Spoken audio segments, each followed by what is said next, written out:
Howdy, y'all. Welcome to Liberty Libations number 90. We have two top pops right at the beginning. Love it. My name is Jake Green, joined as usual by Zane, Placie, and Alden Hardee, soon to be Nick Ciesieslki, with Zach Varnell lurking in the background. You can't see him, but he can see you. Maybe. Tonight's show is supposed to feature a guest, Mr. David Beckemeyer. Seems like he is having some technical difficulties. We're going to try to get him on here in a little bit. And when that happens, we'll intro him and and we'll move on from there. But before that happens, Zane, what are you drinking tonight, man? I've got a bourbon barrel tart cherry wheat ale. It's from a Lexington brewing company where I was at a few years ago. It's very good. Dang, that sounds great. Alden, what you drinking? I've got a Coors Banquet and also something, who even knows, the kitchen sink rum drink, you know. Sweet. There's like coconut and mango. A bourbon barrel wine. Oh, interesting. Yeah. So you have a bourbon barrel beer and a bourbon barrel wine. No bourbon, though, tonight. No bourbon tonight. Yeah. Okay. Yeah, but we've got Grumpy in the comments. We've got Hannah in the comments. We've got some quack here. We got Brian Allen already chatting. This is going to be a good night, y'all. And Mr. David Beckemeyer is now in the backstage, so I'm going to add him. David, welcome to the show. Hey. Hey. Yeah, that was super weird. I had some trouble. Yeah. Sorry about that. That's all right. It was just spinning. I wasn't sure if it was my end or yours or what happened there. So, thanks for coming on. We appreciate it. Yeah, thanks for having me. This looks like fun. Absolutely. We were just introing what we're drinking tonight. So can you give the folks out there an idea of what you're drinking tonight, if you are drinking at all? Well, I decided to go old school. I've got an old fashioned. Oh, nice. That's my favorite drink. So yeah. Cheers to that. Cheers. All right. Chin chin. All right. Tonight's show is brought to you by Rabbit Eye Wine. Tastiest wine in all of Georgia. It is freaking delicious. Highly recommend, if you are in the state of Georgia, go pick yourself up a bottle at your local package store, liquor shop, whatever. If you're not, you can order it and they'll deliver it directly to your door in like 36 states. So go on their website, rabbiteyewine.com, check them out. And you won't be sorry at all unless you don't actually order it. All right. Tonight's show, Mr. David Beckemeyer is our guest tonight. David, can you introduce yourself and tell us who you are and what you do? Yeah. So, I'm David Beckemeyer. I'm out here in the San Francisco Bay Area. I'm a former tech guy, did that for a lot of years, and retired from that a while back and kind of stumbled into this idea that I saw kind of what was happening over the last, I don't know, it's longer, but where it was really affecting our lives is kind of this prior election. You saw the 2016 election and people kind of getting fights about that. And then you kind of had COVID and the lockdowns and people getting in fights about that. And all that was kind of going on in my life and around in circles around me. And I'm like, okay, what's going on here? We got people disconnecting from longtime friends. You know, so-and-so isn't invited to Thanksgiving anymore. All this stuff going on, and almost everybody has a story like this, right?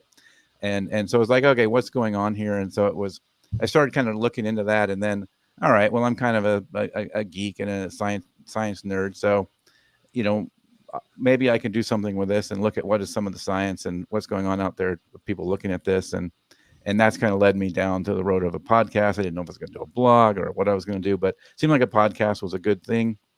Or a good way to do it because it's kind of do long form. You can dive a little deeper, which is kind of stuff I like to do. And so that's kind of how this all started, kind of in response to that. So it's kind of a journey. We're going on a journey together. I'm not really an expert. I'm going to go learn about this stuff. And we're going to kind of go do that together and kind of see what's going on out there, what's some of the research happening. And that's what I do. I talk to scientists and practitioners and others in this space and kind of what's going on and maybe how can we lower the temperature? Yeah, I mean, you're totally not wrong. I mean, the number of friends that people lost over the past 4 years is kind of wild, including myself. Like, I think everybody here has been affected by that. It's weird how we got there. It seemed like it happened really, really quickly. For me, at least, there wasn't a buildup where like my friends were slowly drifting apart and then all of a sudden no more speaking. It was like everybody was chatting, and then the next day, no one wanted to talk to me. So, which might just be a comment on me personally, but yeah, I was gonna say I didn't problem. encounter that issue, but maybe I just had all the right friends already. So okay, yeah, this is becoming a trial for me. Great, awesome. What are some of the maybe surprising insights that you found? Because I think you've done almost 50 episodes at this point. Yeah, do you have anything that like stands out that you've discovered so far? Yeah, I mean, I think if you count the bonus episodes, I've done like 75 now. Okay. And I've done, dozens and dozens of interviews with folks from different backgrounds. And, I think one of the biggest things is we see this in other people. We see it in people around us. We don't tend to see it in ourselves. So we have a lot of blind spots, when we're doing it. Like, I was for a lot of the research, and I was doing what I was calling these street outrage interviews, where I talk to just regular folks. So in addition to the interviews I'm doing with the experts, I would talk to just regular folks and kind of get just listen, like just be, just kind of try to see where they're at, just not fight back or argue with whatever position, no matter how radical it might seem. Just go with it. Like, okay, I get that I hear you. Like, I hear that's what where you're at. And it was really funny. So a couple things there. One is folks aren't used to that. Like, nobody's used to being able to just say their opinions and not have somebody push back and fight. So that you really see people open up when you do that. Mm-hmm. But the other thing about it is I think you really see, what I really see is a lot of that. And I'd be guilty of this too, 100%. Right. But it's like, I don't like the vitriol. I don't like when this happens and these people yelling all the time. But then also, in the same sentence practically, then they just go do it. Like, they do the same exact thing, right? Mm-hmm. And I'm sure I do the same thing, right? It's like we just kind of don't see it when we're doing it ourselves. And so, or they'll even like point out the other side all the time, and then they'll talk about something that your side that you said you're kind of on is doing that too, right? I mean, you realize that, right? It's like a paradox. But we don't. Like we screaming at the top of your lungs, I hate when people yell. Like, right, exactly. It doesn't make sense, but we all do it to some extent. Yeah, we all do it in a lot of parts of our lives. Yeah.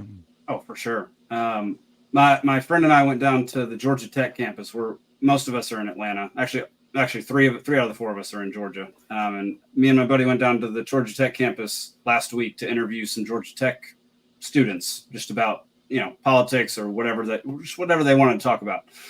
And it was interesting to see how many people, like their friends standing next to them, would try to tell them to stop talking if it ever went politics. But then when they addressed it in a way like basically talking about how they're kind of scared to talk about politics, but they actually don't mind other people talking about politics and don't actually hate other people talking, their views and all that kind of stuff. It was interesting because almost every single person had that outlook where they actually don't mind if other people have an opposing view, but they're scared to express their view. And I found me and Binkley, I was with, we found that to be very interesting, and kind of, it's like a weird spiral of like silence and no one speaking up and actually just having having the ability to have normal conversations. Well, that's one of the problems. Oh, sorry, go ahead. No.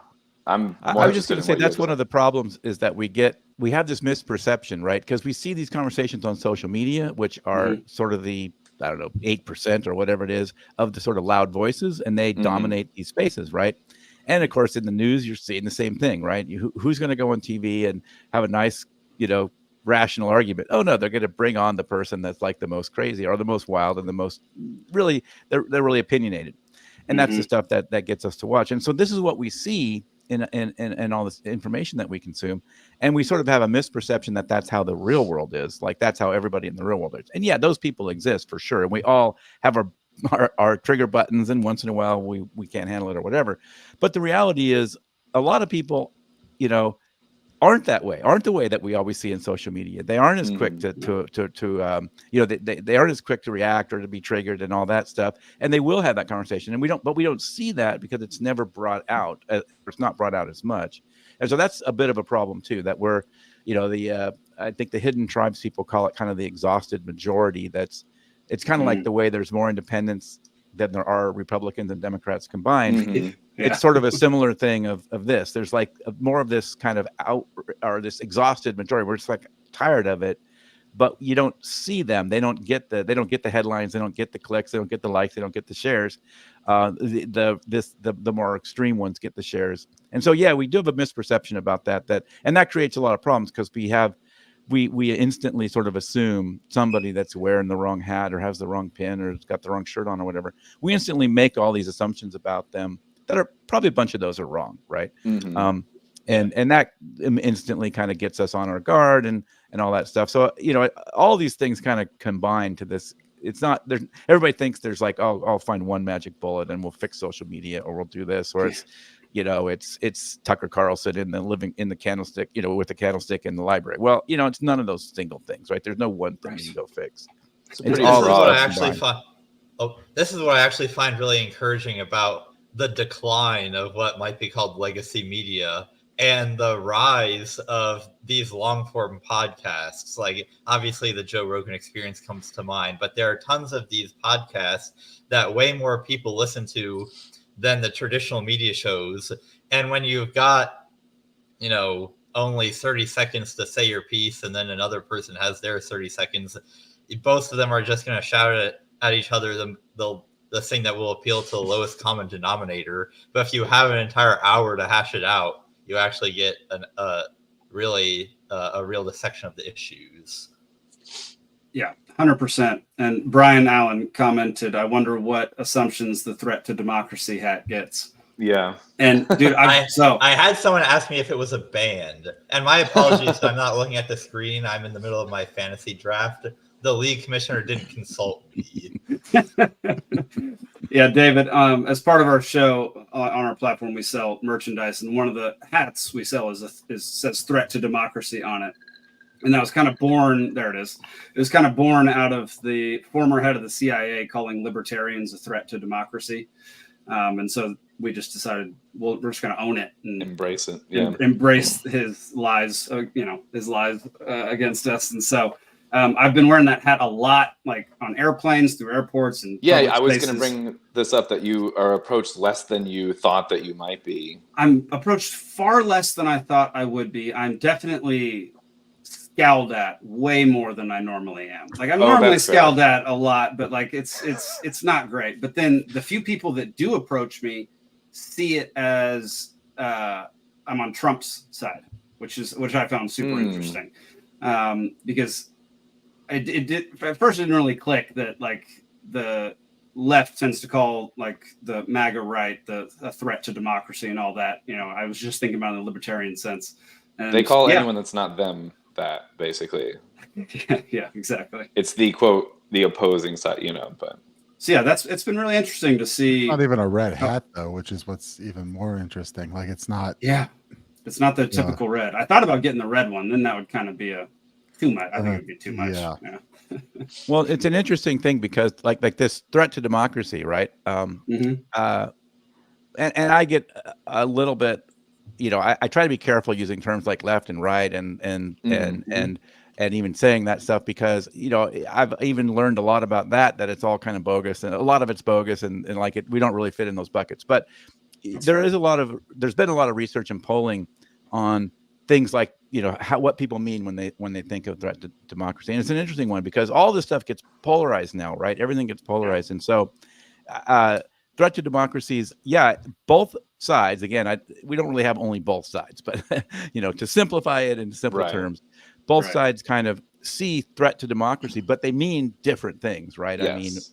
I mean, and so it's kind of interesting. So I would imagine, you would get some, whatever side they're on, they're seeing you as that thing that they perceive as a threat to democracy, I guess, probably, most likely. That's exactly right. That's exactly right. And we, like, when we went to go interview those Georgia Tech students, we very falsely assumed that every single one of them would be supporting Kamala, all out Democrat, like, because we've been told that in that world, that is what they're teaching these kids only. Like, that is in like higher academia, that is what is being instilled into the kids, where what we found was the exact opposite. It was like a 90% It was like 50% of people said just use your brain and don't vote down party lines, and then 40% were Trump, and about 10% were Kamala. And that was very interesting turn from what we had thought was going to happen and assumed after seeing, years and years of being told in the media, this is what you're going to find at college campuses. Mhm. Yeah, my podcast is associated with something called the Connors Institute that is out of Shippensburg University in Pennsylvania, and one of my associates there is Lawrence Eppard, who is he considers himself sort of centrist, right? But it's like it's hard to you can't even position yourself anywhere anymore, right? But he's critical. He supports. He's like a lot of us. Like a lot of us are like this, right? We support issues that make sense for us, and then you could call that issue left or right, I guess. But sometimes it mixes our values. But anyway, he's very sort of critical of the left in many times, but he's also kind of supportive of the left and of some of the things that would you consider in the left. Like in other words, he's obviously in favor of academia, but he's also, as being an academic, but he's also very critical of this and has worked quite a bit. And they put out a documentary that is critical of both sides pretty hard, and he gets a lot of flack for it. But on that point, it's like I've done some research on this academia thing, right? And it's very true that academia itself, like the professorship, leans left. That's just a fact. Like you can't ignore that. And like I'm throwing darts into academia a lot of times because I'm bringing in researchers who have written white papers and things like that are written papers that have been peer reviewed, and so I'm reaching into academia a lot. And so just throwing a dart in there, I've got a pretty good chance of hitting somebody that personally leans left. And that's particularly true in the categories I look at a lot, which is like social science, psychology, and other things. But but you also find that what you also find, though, that's kind of a misnomer about all that is students still self-select, to a degree. Like even none of those. I don't think. I mean, it exists. I'm sure it exists, but none of those researchers I've had out, even though they personally lean left, are trying to indoctrinate anybody on an ideology. Now, some of that might happen kind of accidentally a little bit, like because in social science, the issues themselves, you could say, have a left-ish lean thing because they're going to talk about social justice, stuff like that. That's part of what social science studies. But what you find is, like, for a lot of people that on both sides that say, well, I am indoctrinated, so I'm turning everybody left, or think that, like somehow people that are college graduates and think, well, that's great, everyone will come out as a lefty. Well, that's not true. People come out as who they are, right? Even if they took a bunch of classes from people that were left-leaning. And again, I say whether someone is left-leaning or right-leaning, I think they really try not to indoctrinate anybody on either side. They're trying to present academic information. And so what you find in real life, but I still think there's a problem in academia and sort of the peer-reviewed journals and things like that. If you present data that doesn't fit with the sort of accepted thinking, like specifically maybe on race or on some other things, that's just pure data, or maybe police brutality or something like that. It can be hard to get those papers published. Nobody wants to touch that paper, right? Yeah. And that's a reality in academia. But I think we have to be a little careful. Yeah, I'm sorry, go ahead. We've seen things in there like how James Lindsay made his name with, what were those papers? Oh, the grievance studies hoax. Yeah, where they just made up a bunch of stuff and just slanted it extremely to the extreme progressive, and just threw things together. Like one was like something about the sexuality of dogs or something. Right. Oh, it was about dogs that rape other dogs while they're at the dog park. Right. Yeah. And, So it was published in the Journal of Feminist Geography.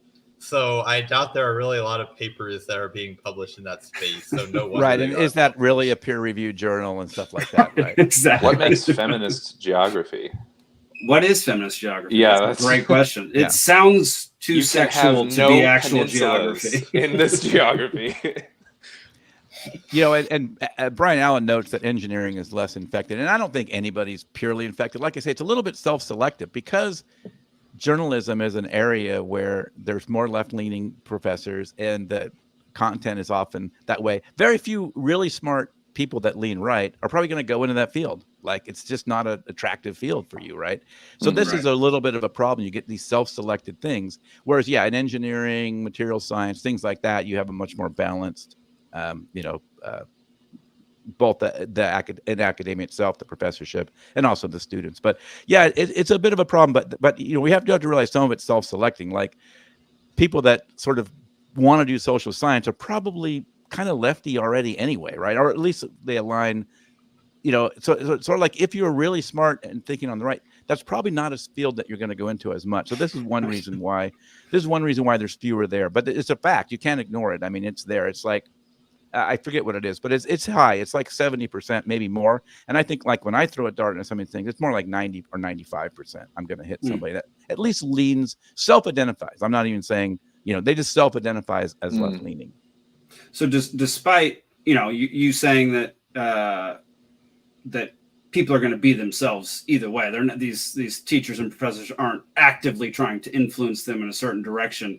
Do you see it as any type of or have you noticed any type of like a problem or it being an issue for this many people who are in a position of authority in colleges to be leaning left compared to the right?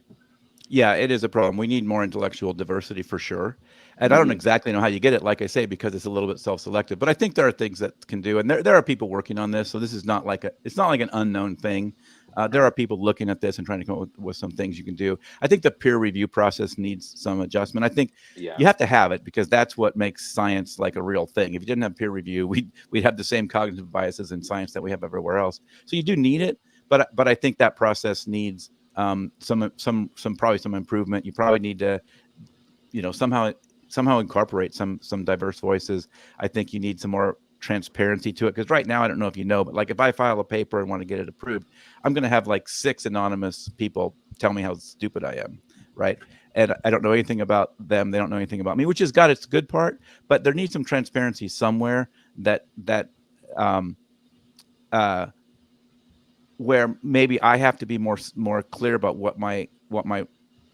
where I was going with this paper and not change it halfway in the middle, because that's something people do with papers that like, oh, the data came out different, so I'm going to change what I was looking for. But if I try to publish this data set, I know that the culture of the peer reviewers is such that they won't want to touch it or something. So let me put a little twist on it so that it's more likely to then even make it to a certain point in academia.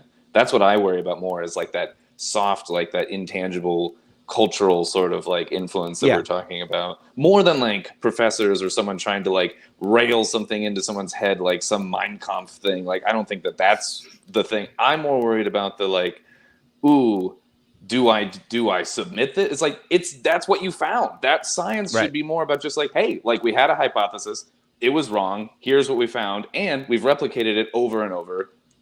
That doesn't say anything other than just it speaks for itself. So in that scenario, do you think that is somebody trying to drive an ideology or somebody's ego getting in the way of not wanting to have been wrong with their hypothesis? The hypothesis is the part that is supposed to highlight our preconceived notions going in. And if you try to undo that, normally just in a vacuum, like outside of it, that's the ego. That's why the hypothesis like was created in the scientific method, was because people were just going, I knew it all along and that kind of thing and whatever. And so the scientific method is supposed to be, there's like the sides of it of the hypothesis going in, and then also the sharing it at the end. But if you feel like, based on what you find, just, genuinely find, if you feel that you are less likely to share it based on your findings, that's the more troubling side for me right now than a scientist's like individual ego. I think it's more their job security that I'm worried about. Like, I didn't, kind of similar to like lockdowns and shots and things like that, and people just doing things because they're afraid to lose their job. But their ideology, personal ideology, might not actually reflect in their decisions and actions the same way. They've got a family and they've got, a future to, maintain, and they've got a job that they don't want to lose. And like, I'm more worried about that. And then if we're going to talk about the psychology, the more decisions that you make along a track, some people hold like that resentment and they understand that. And I think some people are more likely to change their ideology to fit their actions later on. And that's kind of comes down to a personality difference thing. And we could get into that later, but that's interesting. Yeah, I didn't come on to only talk about this, but I did do an episode about this, and you could look it up. It's one of the episodes with Gabbard, and it's funny that the thing you're talking about is absolutely a big concern. And out of that episode, I kind of want to now do like a Professors Anonymous thing where they sort of talk about the places where they really I would felt love that. where they weren't able to do stuff. But that's only one episode out of 75, so it's not the only thing I talk about.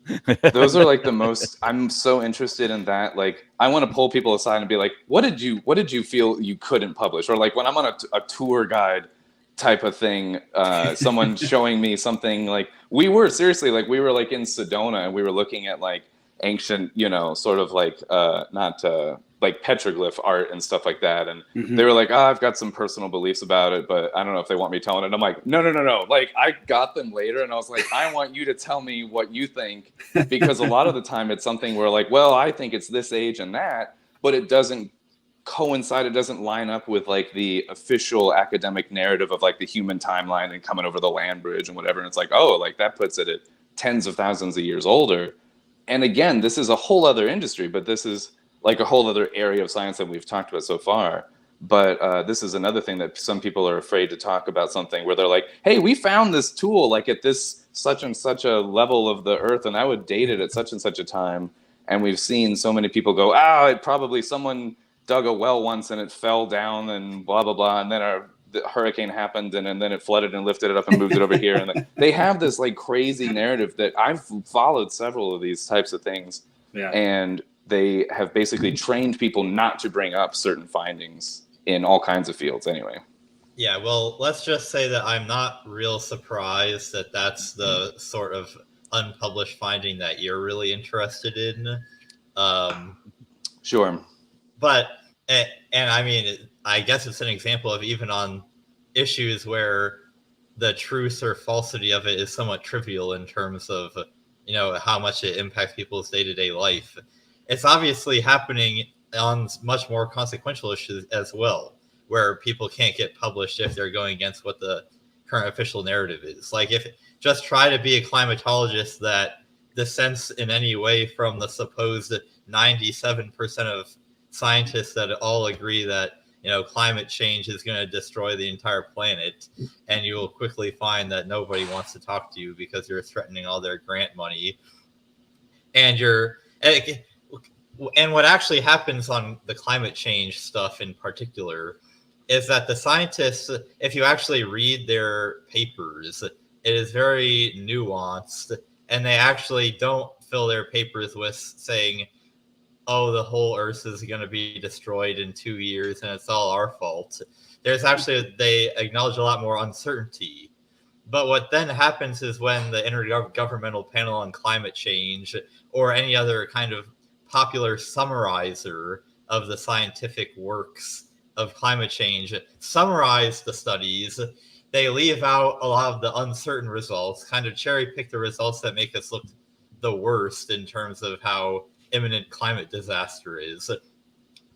But then when you read the kind of the executive summary of the IPCC report, then you get an even more dramatized and kind of it's like exaggerated view. Yeah, and then it gets dwindled. And then when the reporters report on the executive summary of the IPCC report on the climatology research, you get an even more exaggerated and then their headline summary of what the scientists are really saying about climate change. Right. So it's really a chain where each time it gets simplified and ratcheted up until you arrive at the world is going to end in a ball of fire unless we all 40 years become socialists. Right. Yeah, no, and I think that speaks to one of our first points, which is like long form podcasting and long form media is so much better for just informational purposes, for news, for what have you. Learning deep knowledge about certain topics, and it's not going to get you everything. You're not going to be able to go through an entire scientific report. No, but 3 hours versus 30 seconds is a lot more context. Exactly. And time for rebuttal and back and forth. And also, I don't know when this started happening, but have y'all noticed that at like the top of news articles, if you click on it, it'll say like, this is a 3-minute read.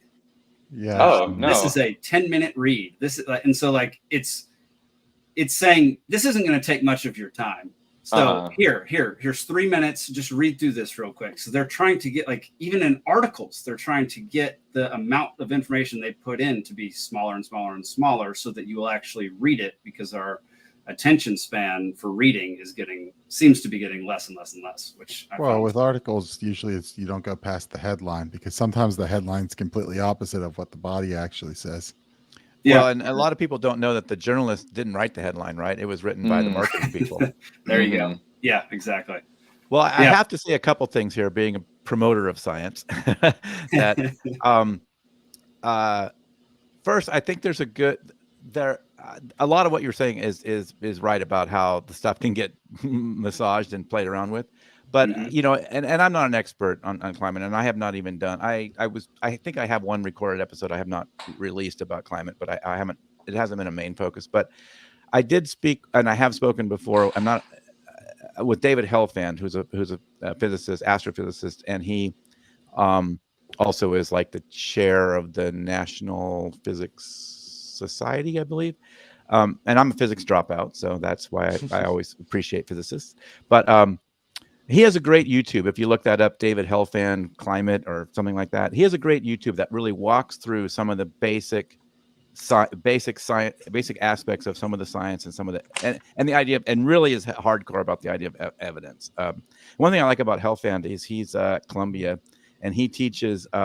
And he spent years coming up with a course that he makes every single student at Columbia take, which is kind of like basically critical thinking / science literacy. And it involves math. So you don't get to say, I don't do math with David Helfand, or if you go to Columbia, right?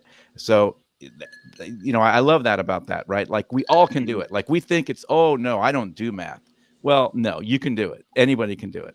So I love that he does that. But anyway, I think that's a very readable, very understandable YouTube that he has. It's probably several years old.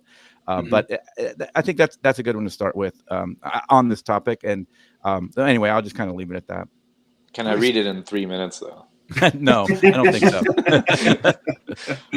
What if But you I like don't think 10x it's the not speed? 3 hours either. I don't think. I think it's like a half an hour or 45 minutes. Somewhere in between. Yeah, and you can watch it at double speed. So, you know, 15 minutes, 30, 20 minutes. Yeah, perfect.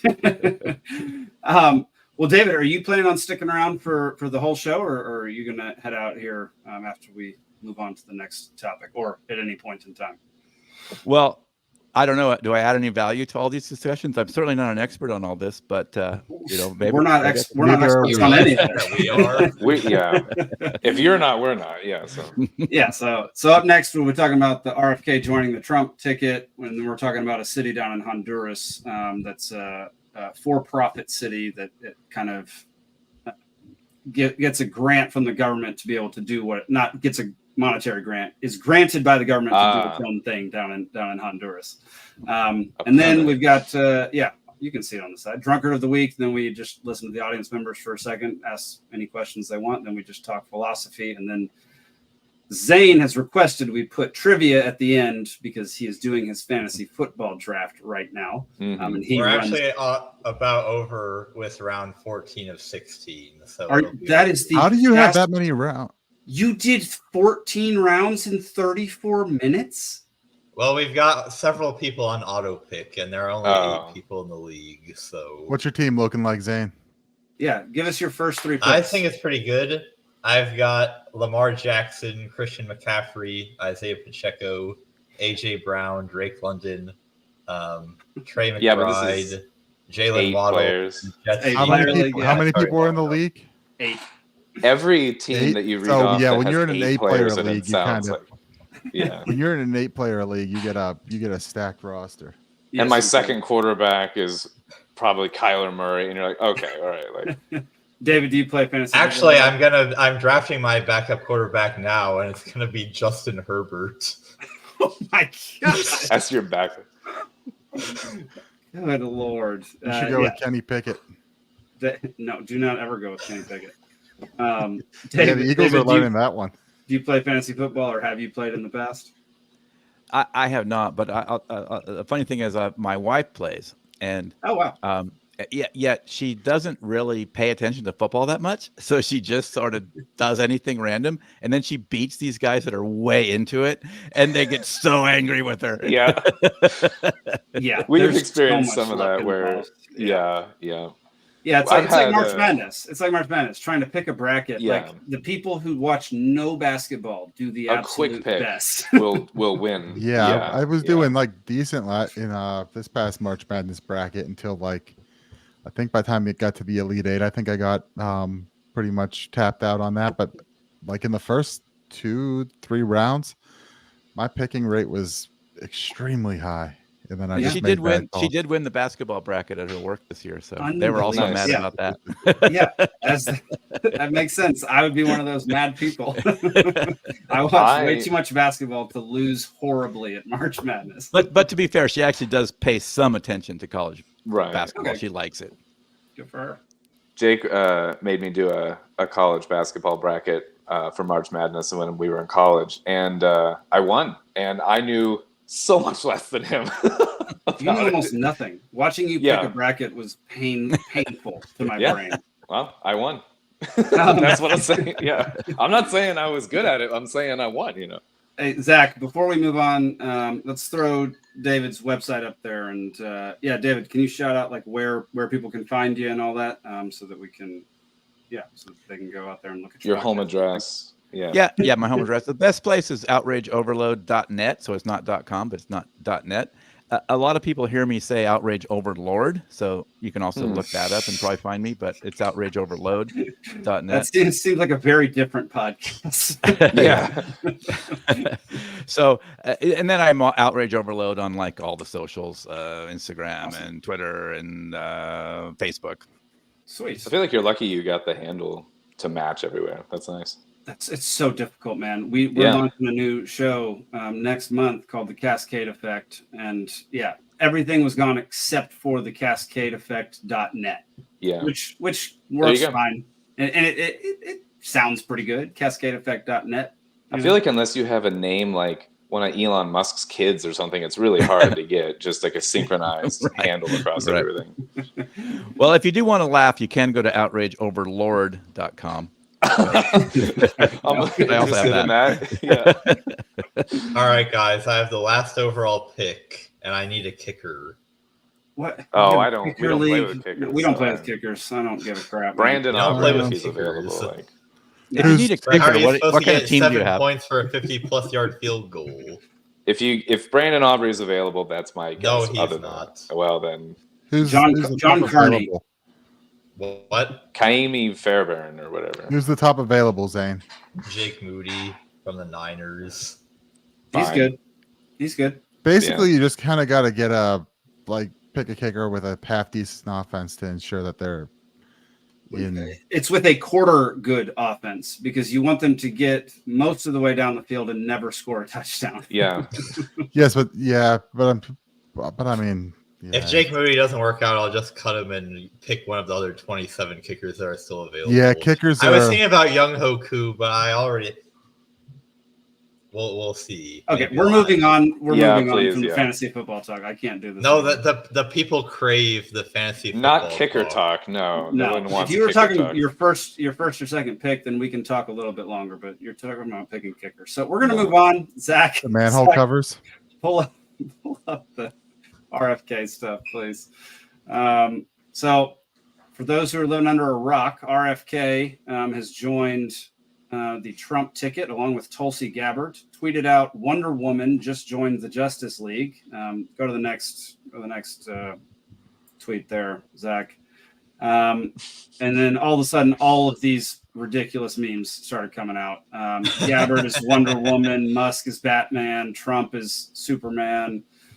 I guess that's Kennedy is that Aquaman? I think that's Aquaman, yeah. And Ramaswamy is the Flash. Oh my, what a terrible dadgum superhero for Ramaswamy, who's arguably the best one of all of them. Anyway, I don't know. First of all, what were y'all's initial thoughts on seeing RFK basically dropping out, not fully, but 80% dropping out of the race and then proceeding to join the Trump ticket. and Trump transition team. I don't think it really struck anyone as a giant surprise. I mean, it happened real quick. Shanahan was on whatever show that was, and it made the comment about it. And then like 2 days later, we're getting an announcement. Okay, then here's real quick, Nick. Then here's the question: did she say that out of line and wasn't supposed to say that, and then they had to pivot to something else?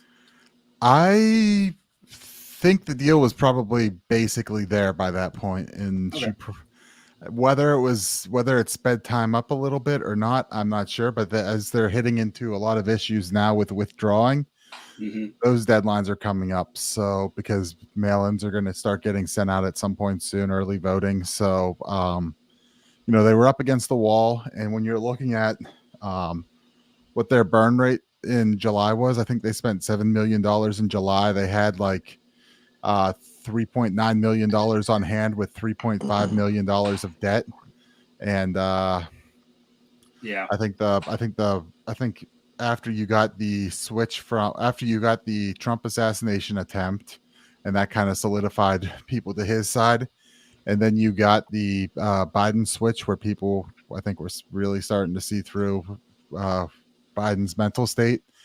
I think you started seeing that, and I think you started seeing an evaporation in the polls, because at one point, it was up in the double digits. Guys I know, because I know guys who are the guy who was the PA coordinator and the Northeast coordinator for that campaign. So, at one point they're like, "Oh, we're at 20%. It's going to make a difference," and I'm sitting there like, by October you're going to be 4 or 5%. Like that's how that kind of works, just looking at it reasonably. And I think those numbers started coming up sooner, and a move was made to do it. And I think RFK has all the anger in the world towards probably the Democrat establishment, being that they basically boxed him out and said, no, we're not going to, we're going to do everything we can so that you can't challenge the sitting president, who is definitely mentally there, and we're definitely not going to replace him at some point. I think it speaks to how far off the Democratic Party is from like their own values from like a few years ago, that a member of the party that does seem to be, I would say more than some others, not just like drinking the Kool-Aid, but trying to hold firm to some of those values, is going elsewhere. Like he's made 2 moves now elsewhere. Like he kind of removed himself, and now he's attached himself to the other side, So I think in a way, I would say his first move was almost forced. I mean, they started changing rules on him so that he could not get. Oh no, I agree. He got, and so boot. That it was maybe his only move. So it was probably a move, but I wouldn't say I would say he probably wanted to stay. It was like a 2-stage move where it was really. Yeah, and it was like the Bernie of 2016, where like Bernie got the boot from the party before. But I think a lot of people kind of assumed that he would end up dropping out at some point. I didn't assume he was going to end up on the other ticket, but that's exactly my point. I thought he might end up endorsing Trump if he didn't like things that were going on the Democratic side of things. Once I he did was not like see him joining the team and going up on stage with Trump. I thought that was out of the question, because now they're talking that him and Tulsi are part of the transition team, so they're choosing it, which is interesting. And I'm assuming Ramaswamy's probably in on that also, meaning probably cabinet spots for those guys, which aren't the worst people in the world to be putting in a cabinet. It's true. I've got a question for David, actually, regarding all of this, like a family cultural problem. I'm going to drag you into my family stuff here. So my dad is my family is very blue, and so my dad's a big Kennedy fan, like several of the Kennedys through history, and early on, like in the COVID era of things, his book that came out, RFK's book on like Fauci and things like that, I was like, part of me like in earnest, like I wanted to like get him the book for like a gift kind of thing, and like. Trying to like bridge the gap of where we are kind of ideologically. But then I'm like, is this gift going to come across as like, too hot or something like that, because of all the weird press that it was getting and everything. And I decided not to. And now I feel like there's no way that now that he's attached to the whole, like the Trump side of things, there's no way I'll be able to talk to him about RFK at this point. But I don't know, like the dilemma of, I thought this might be a good in to bring up someone that I know that he used to kind of like and highlight more where they are now ideologically. I don't know. That wasn't really a question. I'm sorry. I don't know. I'm just have no way of like reaching certain people at this point, I think, but no good way. Right. I mean, I think those conversations are always challenging, and a lot of that depends on, a lot of it comes back to sort of trust and building that trust relationship, and it can be really hard. And a lot of that starts with listening, right? So it comes back to what I was kind of talking about, those street outrage interviews, where trying to feel like you can build that trust of like I haven't earned the right to say what my opinion is until I've listened and really listened, like legitimately. No, I like that a lot. Yeah, to their opinion. No, I just say my opinion whenever I want to, regardless yes, we of who I'm. We know, Zane. Yeah, and I'm sure that's super effective, by the way, Zane. Yeah. Well, in the case of my dad, I've listened to him more than enough. But in the case of total strangers, I'm actually better at reaching strangers than people that I have this like really complicated family and deep, long, dynamic with. And I think like once a kid, always a kid. Like I have a hard time with like, I can't show anything new to my parents. It's just like a thing. I don't know. They're just like locked into like, they're like, no, I teach you things. Like, I don't know. It's just, I think there's a wall there that's just harder to reach than most. Like I used to be a bartender. I was a bartender in 2016. And we kind of had this like, unspoken rule in the bar where it's like, don't talk about religion and politics, that kind of thing. But when it was just me on a Monday night, there was no one else in the bar. I was just running the place. And I would talk about politics all night long because I was doing what you're saying. I was just listening to people. And people would, sometimes you could tell they would kind of start a little spicy. And then the more you just are like, oh yeah, okay, I hear where you're coming from. Like they'd really drop their guard. That's when a good conversation can happen. Is once someone like lowers their weapons, and like is actually like shoulder to shoulder instead of like, opposing you.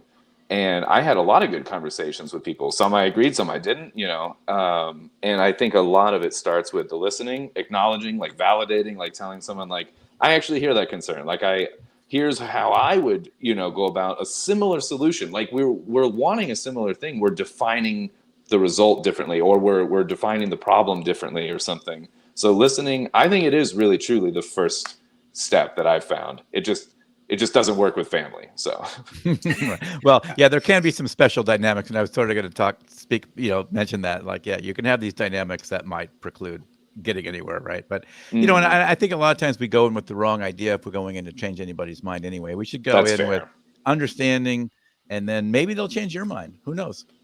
Yeah, I honestly think that that's totally fair, and in this way, maybe that's my block when it comes to like my dad or something, where I'm like, he's tried to sculpt my mind enough in this world, and I'm like, I'm a little, again, maybe I'm more resistant to that as well. So I also think hard.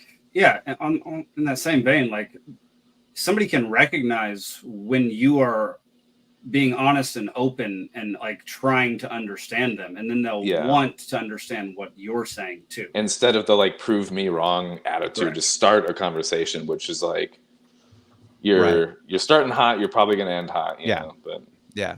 Well, and this is what I think a lot of us underestimate. Like I'm a moderator for a group called Crossing Party Lines, and so what they do is they just have conversation. So they'll put up a topic and have a conversation. And the idea there isn't to try to persuade or even find common ground. They just want everybody to have an opportunity to share their perspectives. And a lot of people think, well, that's a freaking waste of time. Not getting anywhere. We didn't do anything, right? And I understand that. I get that sentiment sometimes myself.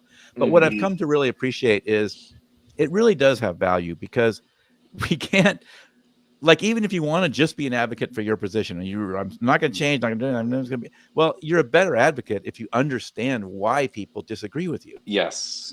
You can make a better argument for your case by listening, even if that's your sole goal, is to just strengthen your own argument. Yeah. I knew a person one time that read the whole Bible just to argue against it. You know what I mean? Like they'd have That's That's a commitment. long project. That's I know. commitment. Well, I'll say I've read But the whole Bible too, and that wasn't my intention, but it's kind of where it left me after reading the whole friggin' thing. Yeah, that's interesting too. Yeah. Sorry, Zane, go ahead. But yeah, that's an important point about like understanding why people would object to you. Because, you know, just being honest, my opinions now don't really change very much. And it's because my opinions on like almost all political issues are all informed by my political ideology, which I've spent many years sculpting yourself. Yeah. So like most people kind of take political issues as they come, don't have a really strong ideology or worldview where they kind of unite the way that they see all the issues into one kind of method of thinking about things. Whereas I, because I'm, you know, a very nerdy libertarian, have adopted the Austro-libertarian worldview way of thinking about things. And now there's no way that you would ever convince me to, say, support, you know, minimum wage laws or rent control or whatever the particular issue is. The only way you're going to convince me to do that is to convince me to change my entire worldview, which is not particularly likely. So a lot of the time when I hear people talking about, oh, we need to, you know, have cross-party dialogue or find common ground, I often feel like that would be a complete waste of time for me, because it's not like I don't want to have my opinions changed. It's that I know that they won't change because of how interconnected they all already are. But it is helpful to keep in mind that it's still discussions worth having because you've got to understand other people better. Yeah, that's fair. I totally understand that. Sorry, go ahead, Alden. Do you think the people, so you were kind of saying, and I know what you're saying, I know what you mean, like with like the libertarian view of the world is like very like foundational and principle oriented, and like there are like almost like you can check your math kind of rules of logic of how we arrive at a place a little bit more than some. But if you were to ask one of the hypothetical people that you're kind of talking about if they also had a political ideology, I imagine they'd say yes. You're almost saying like that they like don't have like an ideology, but I wonder if it's just not like as fundamental or as like logic oriented, or as like, you know, maybe it's a little bit more cultural or intangible. But obviously many people would say that they do have a political ideology. I think that for a lot of people it's not very foundational to the way that they think about certain issues. And like I was this way before I was libertarian, and I think a lot of people are this way, where they might say, oh, I'm a conservative, or oh, I'm a progressive. But if they hear a discussion of a particular issue, they might kind of take the issues as they come and think, oh, that was a good point. I used to think that we should do A, B, C. Now I think we should do X, Y, and Z. Whereas if I hear a conversation about pretty much any topic imaginable, I'm going to be comparing the current discussion to everything I already know about my entire worldview and how I think about that issue based on my worldview. Mm-hmm. Yeah.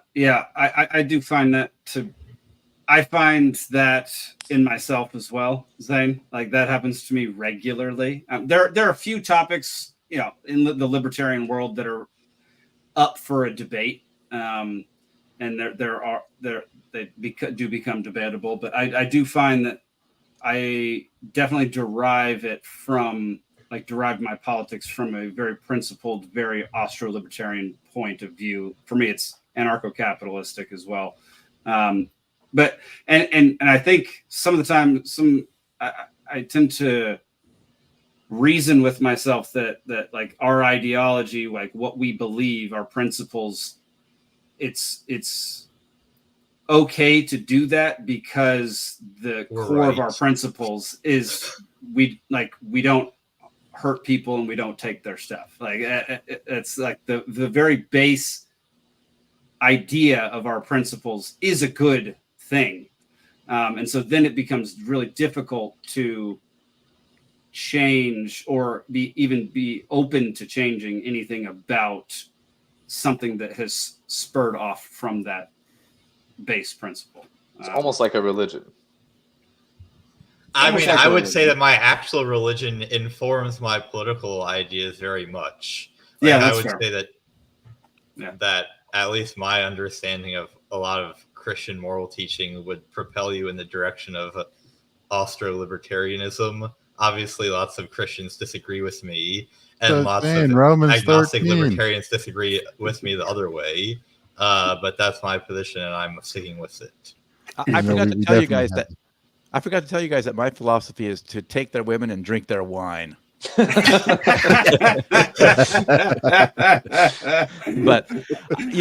a book that comes to mind in this conversation you guys might enjoy is a book called The Myth of Left and Right. It's by Hiram and his brother Vernon Lewis. Hiram and Vernon Lewis. It's an interesting book along this line called The Myth of Left and Right. All right, looking that up right now. Yeah, me too. Yeah, this happens a lot. Yeah. Somebody will mention a book and then I'll go silent for like 15 I know. seconds. It's a problem when all of us are like, quick, order it on Amazon and put it on the bookshelf with the rest of them. Amazon. Oh, I know. I do the same thing. Is it a 3-minute read? Yeah. Yes. It's a 3-minute read. I have stacks of books that I have not gotten to, and I hate myself for it. Steven says anarcho-capitalism and Christianity go together like chocolate and peanut butter. Man, that's so good right now. Based, Steven. Based, man. Brian agrees with David that Conan the Barbarian had it right. That is great.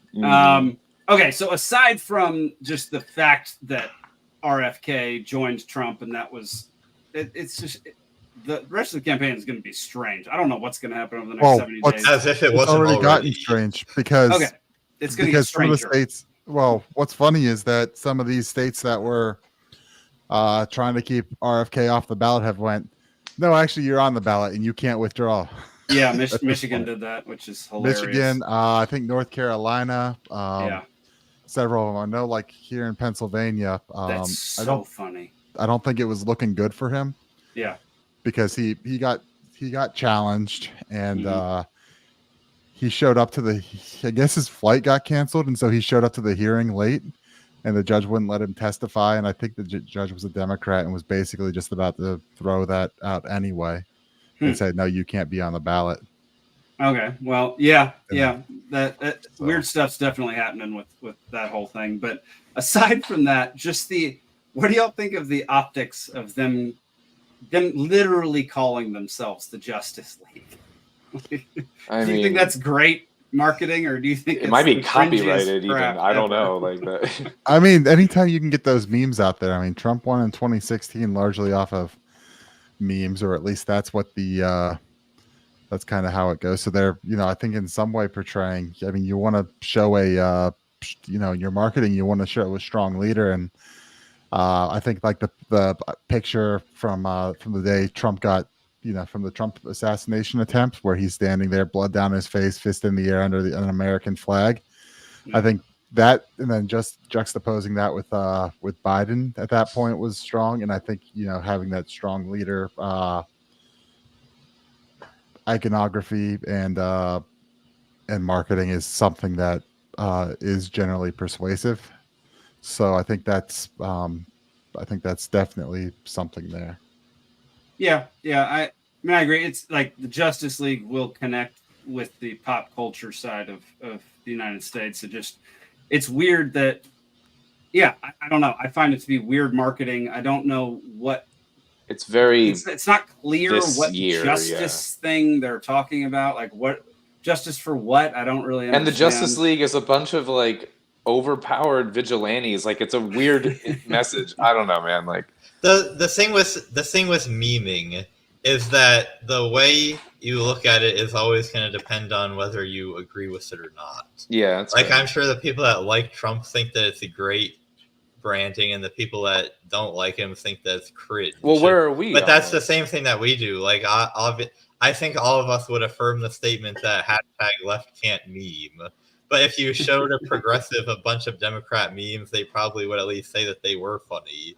So I guess you'd have to pull like swing voters to see what they have to say about all the messaging. I don't know. Yeah. Well, if they're trying to convince people who aren't on their side already to join this justice squad or whatever the frick it is, like that almost like my vote's still up in the air. I have no freaking idea who I'm voting for, but that almost made me not want to vote for any of them. That almost made me just not want to vote. Like I don't know. I see what they're. I mean, maybe it's cringe to some extent, but I don't know. I guess it doesn't really affect me on it. It's like, okay, I see. They're trying to make pop culture. Anytime you get politics and pop culture references, I mean, it gets cringy. Just look at. Don't try to do it. That's my point. Look at the Marvel world on the Kamala side, right? Like this is DC, Jake. On the Kamala side, you had world. What was the one that was going around? The one pop singer tweeting something like Kamala is so brat or something, and they tried to run with that for some time. And when did brat become a word? I just recently learned that like 3 days ago. I don't know, but dude, that's the weirdest. But brat as an adjective. When did that? Right? Yeah. I don't see how embracing a side of pop culture that hates the MAGA movement is a good idea for the MAGA movement. Like Are we assuming that though? Like we were just talking about this about like assumptions going into campuses and like the numbers being different. Like what do we know about the DC fans and like their numbers? And I bet I guess it's less of the. Okay, you're right. I was more referring to the people who make the movies.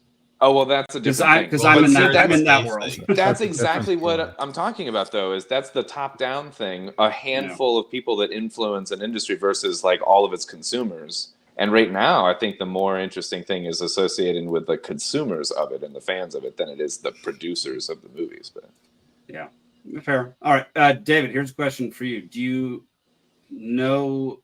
Have you heard of the Libertarian candidate for president? I may have if you say who it is, but I don't know who it is. But I may have heard of him at some point. Yeah, his name's Chase Oliver. Okay. Oh yeah. Okay, I've heard that. I remember reading about him, but I don't remember many details at this point. There was some 3-minute article somewhere. Yeah. I'm sorry. I don't know why I keep bringing that up. So, how many places is he on the ballot? 40 out of 50 right now. Okay. And it's looking. I think that it's going to be 48 out of 50. Illinois and New York are too strict on their laws. Yeah. Yeah. So he'll be on the ballot in almost every state. It was a big contested election this year for the Libertarian Party presidential candidate. So that Chase Oliver barely became the candidate, basically. About 36% of the delegates voted none of the above. Yeah. When it was just down to none of the above and Chase Oliver. So it was it was a weird one. It was a house divided, within the Libertarian Party. Yeah. But pretty typical, I guess, of a libertarian convention. Yeah. You guys are all cynics, right? Isn't that how it works? That's generally how we're branded, and a lot of us definitely are. But I'm a super optimist. I think good things are coming. I don't necessarily think those good things are the things that other people want to happen. It's not the hero we need right now. Yeah, exactly. I think deserve, but it is one we need. Wait, I don't know. Well, for me, one it's, of those. Yeah. For me, it's like I just believe in people, and I think no matter what, generally speaking, the general population, especially if you're involved in your local communities or know the people around you, you're going to be okay if you stick together. So I don't really care what happens at the national level most of the time. I really mostly care about what happens at the very local level. I also think that people tend to vastly overstate how good things were in the past. And so when they compare what they think the future is going to be like to what they think the past was like, they think, oh, it's going to be terrible. But actually, no, it was the past that was terrible most of the time. But this is again looking at probably going to at least be better than that. This is looking at like if you're like, oh, crime is so much worse, and it's like, and if you look at the actual data, and this kind of comes back to the same problem that we started talking about, which is people's perceptions of data versus the real actual data, and the preconceived idea, or your own filter looking back and nostalgia and things like that, and getting in the way of the data. But yeah, with all the people I've had on, I mean, all across these different disciplines, I mean, one thing that comes up a lot is us focusing more on our local communities and starting locally. It's a very libertarian concept, yeah. And we've had this shift to focus nationally because we've had all this kind of consolidation, right? And like there's not local journalism, and it's a lot cheaper to just focus on these national issues. So they steer us toward these national things all the time when we can have way more impact doing things locally. Mm-hmm. Oh, 100%. Yeah. I mean, this is one of the big pushes in the Libertarian Party is to do things locally. Like the amount of because it actually gets results. Yeah, the amount of work that you can get done if you just if you can reach out and touch. This is what Shane Hazel in Georgia always used to say. If you can just reach out and touch the people that you are electing, then you have more influence over them than anybody else. And so spending $1,000 locally immediately versus like $10 million with too diluted and broad of an audience can yield just way more results. If you elect a good sheriff and a good mayor, the amount of good things you can get done in your community that completely disregard the good is relative, but I hear your point. Federal statutes, the federal things that they try to push on you, even some of the state statutes that they try to push on you. Like a good sheriff will disregard some of the idiotic things that are supposed to be enforced at the state and federal level. So yeah, and also highly recommend to feel better about politics, like go to your fire department meetings and stuff like that, right? I mean, see people doing real stuff in your community. Mm-hmm. My buddy got kicked off the volunteer fire squad in Wolf Creek, Montana. Because he doesn't stop talking. That'll do it.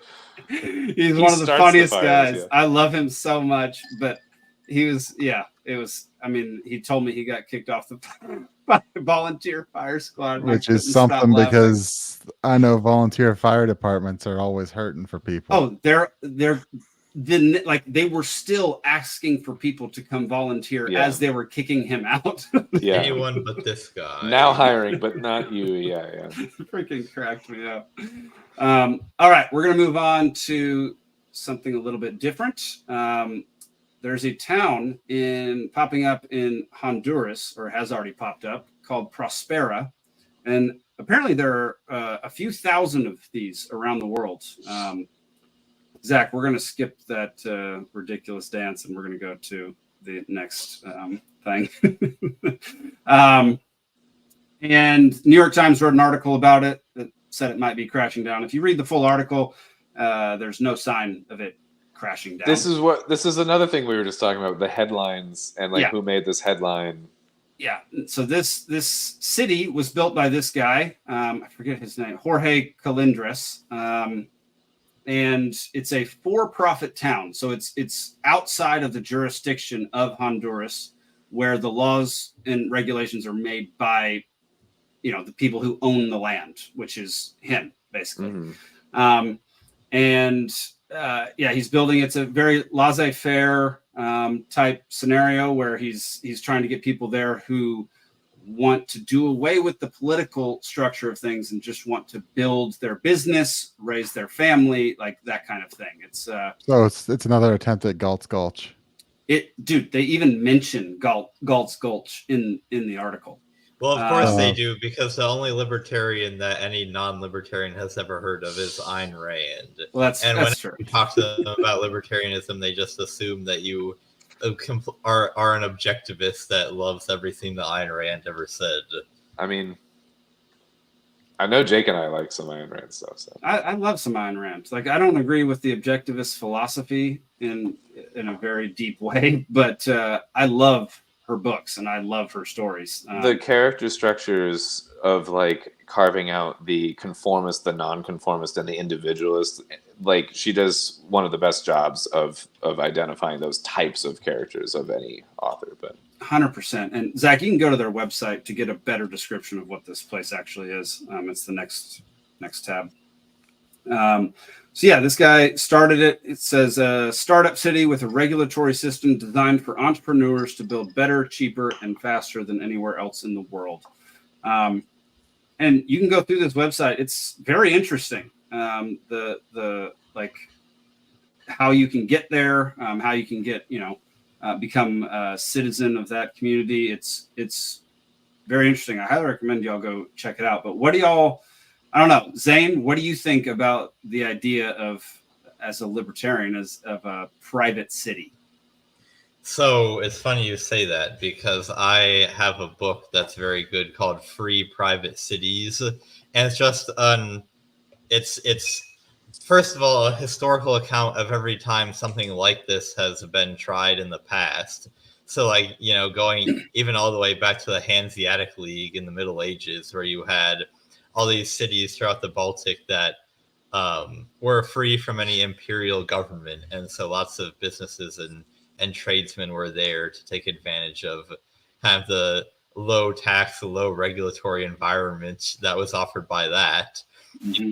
Talking about Singapore, talking about Hong Kong, and then a description of how such cities could work in theory, as well as what's currently being tried in practice. I don't know if Prospera was specifically mentioned in this book.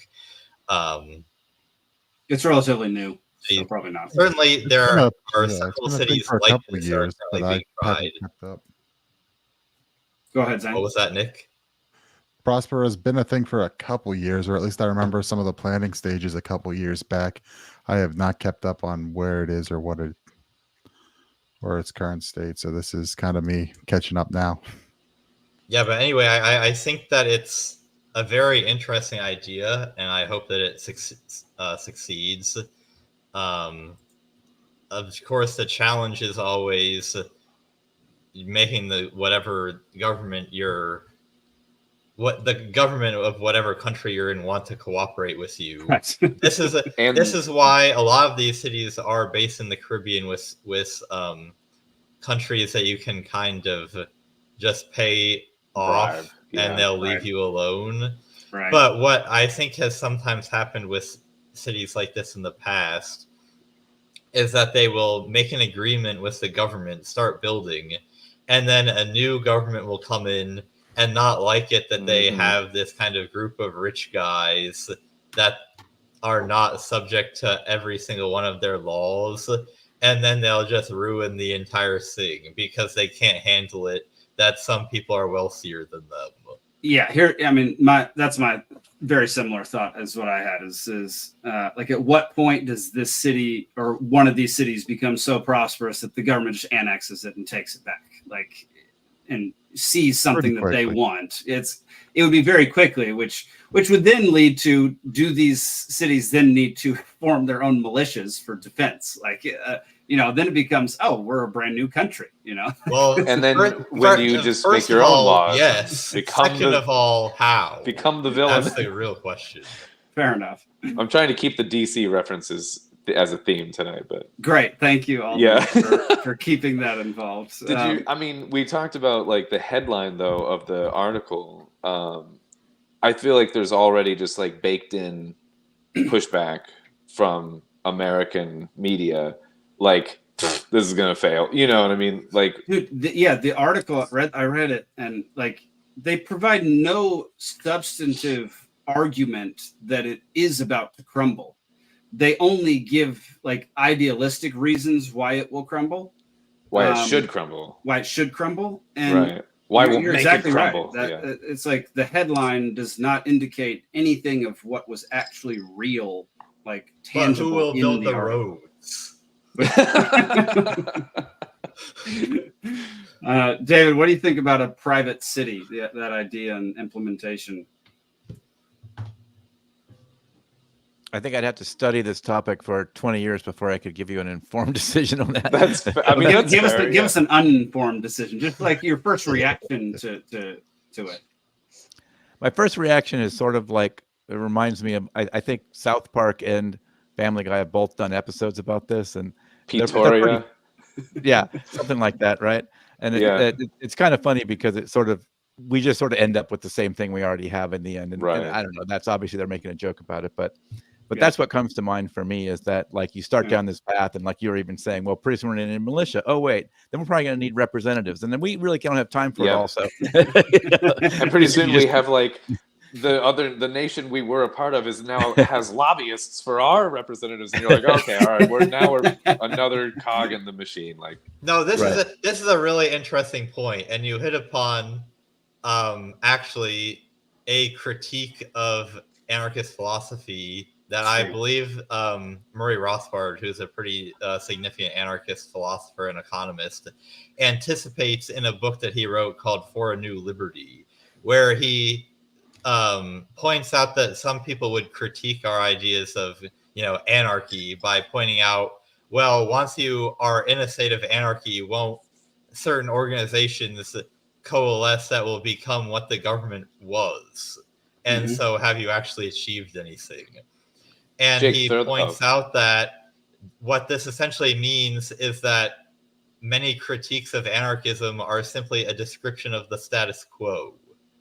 And so if we move in the direction away from the status quo, which is what is actually being critiqued when this critique of anarchism is being offered, then it would still appear to be a step in the right direction. He also has a really funny quote that, like, even if governments do form, well, then the world will be right back where it was, and at least we'll all have had a wonderful holiday.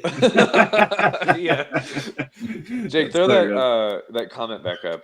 Yeah, Stephen Hilton says Prospera has a list of national standards you agree to adhere to when you build there and move in. So it's like a city, it's like a private city with like HOA rules, like where you're like you have to agree to these terms before you move in. Which makes in a way, I mean, look, I'm not a fan of moving anywhere with an HOA because it tends to get very overwhelming and it's just tread on everything that you want to do. I think my wife and I have a murder-suicide pact about this. I like that. I like that a lot. But like, it's definitely pushing the Poppy and Covenant community, as Zach says here in the. What do you say? Well, Zach mentioned Covenant community, and this is kind of a start to kind of a Hoppy and Covenant community. Yeah, a la carte rules, but you pick and sign the contract. Yeah, and like, I kind of lost my train of thought just then. Whoops. You gotta stop with those gummies. I've not eaten a gummy yet. that is post show sleepy time. Yeah, we definitely don't need Gummy Gate on this show. Gummy Gate. I don't know. That's more on brand for us. Oh Lord. Well, yeah. If we're I want to see it play out. I want to see more examples of this in the world, just to build a case. So there's one that a guy's trying to do. I think it's called Satoshi Island, where it's literally a Bitcoin-based community where you exchange in Bitcoin, and like that's how the businesses are run, and it's very similar to this guy's model, but it's on an island. I think it's always islands. Yeah, it's definitely always islands. I think it's in South America somewhere as well. Well, I mean, you have like what Bitcoin Beach in El Salvador, which isn't so much planned, but that's kind of a lot of people with the same general ideas are moving there and kind of building there.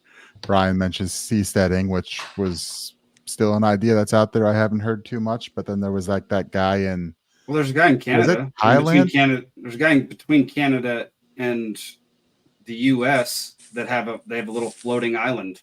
Is seasteading? Is that like maritime law, like international waters? Yeah, I would be saying we're in international water, so we're going to do what we want out here. The problem with seasteading is that it's just way more difficult than everybody thinks. So are you saying that building a raft and living on the ocean with very limited resources is a problem? Well, I mean, people relying try it a other lot, and they always go way over budget, and it's yet to work. I obviously am rooting for it, but there was the guy that was arrested in Thailand or Malaysia or something for trying to seastead off their coast, I think, and I think got like if I remember right, like there was a heavy sentence they were trying to come down with, and I think he got out of it, but straight to jail. They were, Straight they to weren't jail. happy about that. Straight to jail. And then, there's been other attempts. Like I think didn't Berwick? Well, the whole Acapulco now, him kind of building that community around there before that insanity kind of went on. But I know Berwick for a while there wasn't he pitching like a Gulch thing? And if I remember right, everyone kind of got rug pulled on it. I have Like no it just idea. never happened. I don't know. I don't know about he's this. kind of a I have no clue. fringe But character at this point. But Nick's on his own island here. We don't know. Nick's on his own island. Yeah. I know stuff about things that probably don't need to be. We could just go back to talking about manhole covers. Well, back in my tech days, I actually met the guy that does Sealand. That's the one off the coast of England. Yeah, on that old World War II fort. Yeah. Oh yeah. Interesting. I think that his dad, the original Paddy Roy, I think was his name, Bates. I think he died quite a while ago. But the son, Michael, I think he's still occupying the thing. But they were trying to raise money. They were going to host. The reason why I was talking to, or why they were talking to me, was they were trying to raise money to like build a server farm that was housed at that location, and the idea would be it would be totally like there would be no government would have any control over anything of it. Right. Kind of stuff, so Its own like sovereign state or whatever. Yeah. But Sealand. But I don't think it ever happened because I think they had a fire like in the early 2000s, and then I think since then like there's nothing seriously going on there. But anyway, did the CIA start the fire? There was a fire. There was an attempted coup with a kidnapping at one point. Right. I think. Like Wow. Yeah. That's wild. The plot thickens here. Yeah. So I could have been an investor in that, but I decided not to. I was close. I was telling you, I was close. I think that was probably a good call, David. It would have been a noble call, but probably not the best financial call. Yeah. Right. It wouldn't be the only dumb financial move I've made. I mostly make dumb financial moves. Right. All right, y'all. Well, David, this is the portion of the show where we do our drunkard of the week, and basically we get nominations all week long, and people nominate people in public doing things that doing or saying things that could only be explained if they were drunk, but they're not. This week has a big economic bent, so Zane will have a rant here in a second. Do we have a hero or a villain this week? This week it's a villain or a clown. We changed it to clown. Here we go. Here's the intro, and then we'll get to drunkard of the week. I am not fucking drunk. Well, my teeth are blue. Every pretty girl deserves to go to a ball. This is everything about it's a clam. I love it. I gotta be honest with you, I feel like I'm a little bit too drunk to stand up. On Wiedersehen, asshole. I'm drunk right now.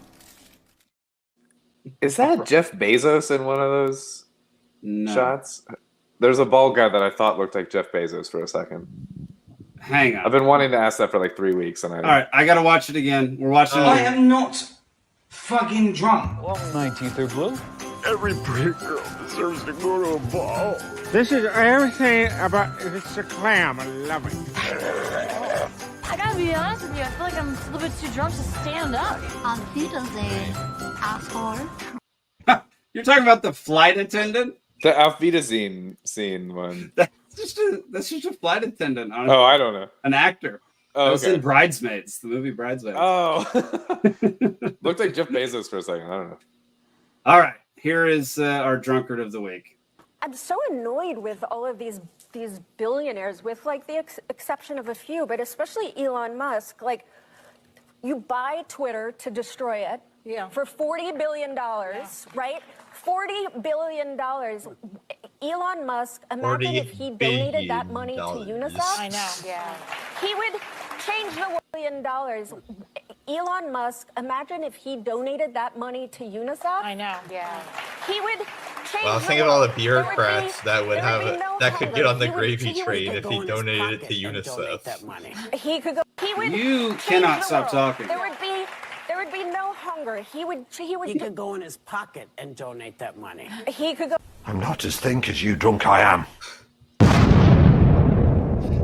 Drunkard of the week is Alyssa Milano for saying that $40 billion would cure hunger worldwide and that he could go into his pocket and donate that money because that's how they think that he bought Twitter, was And then going he into his bought bank Twitter account and buying Twitter for $40 billion out of 40 out of pocket, and that he bought it to destroy it.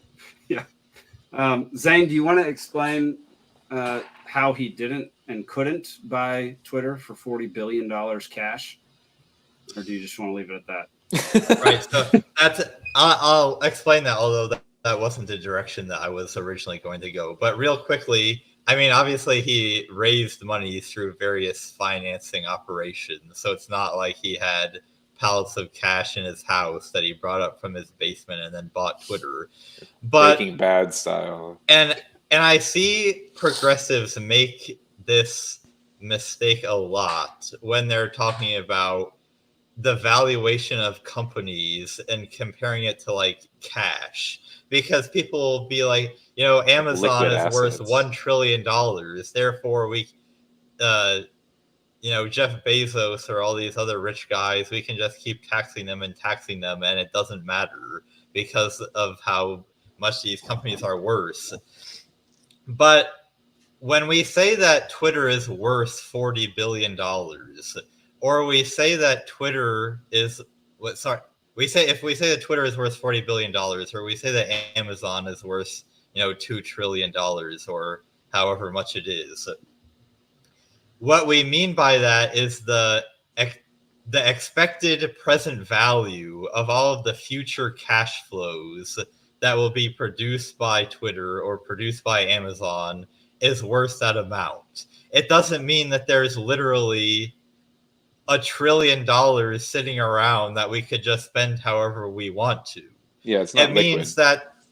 It means that the current way that those companies are organized, with all of their employees, with all of their you know, physical resources, the current way that all of the economic resources are arranged, they're arranged in such a way that they will continue to produce cash flows into the future, that the present value of those cash flows is worth, you know, $1 trillion. But if you just went into the company now and sold off all of its assets for its current prices and made everybody else go get different jobs, you would quickly find that it's worth not nearly as much as you expected when all of those resources were together arranged as the company.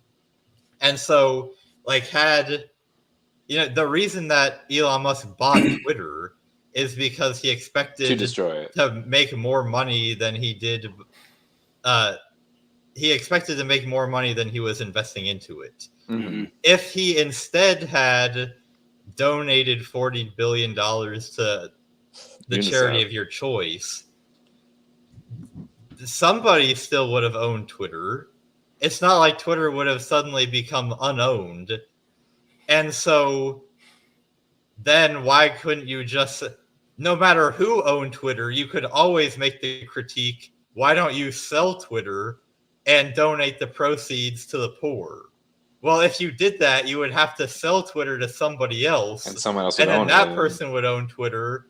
And then you could say, well, why doesn't that person sell Twitter and donate all the proceeds to the poor? And it's like, at some point, the resources that currently constitute Twitter have to be owned by somebody. And you cannot get around it by selling it off, because you would sell it off in a way that would make it become much less valuable. What if the government... There's actually a instance from the Bible that I think captures this idea very well. And it's where a lady just before Christ's crucifixion takes an entire jar of very costly perfume and breaks it at Jesus' feet. And the disciple Judas says, oh, what a waste of the perfume. We could have sold that jar of perfume and donated it to the poor. But the problem with that line of thinking is, whoever bought the perfume, you could just tell them, well, why don't you sell the perfume and then donate the proceeds from the poor, and so on and so forth.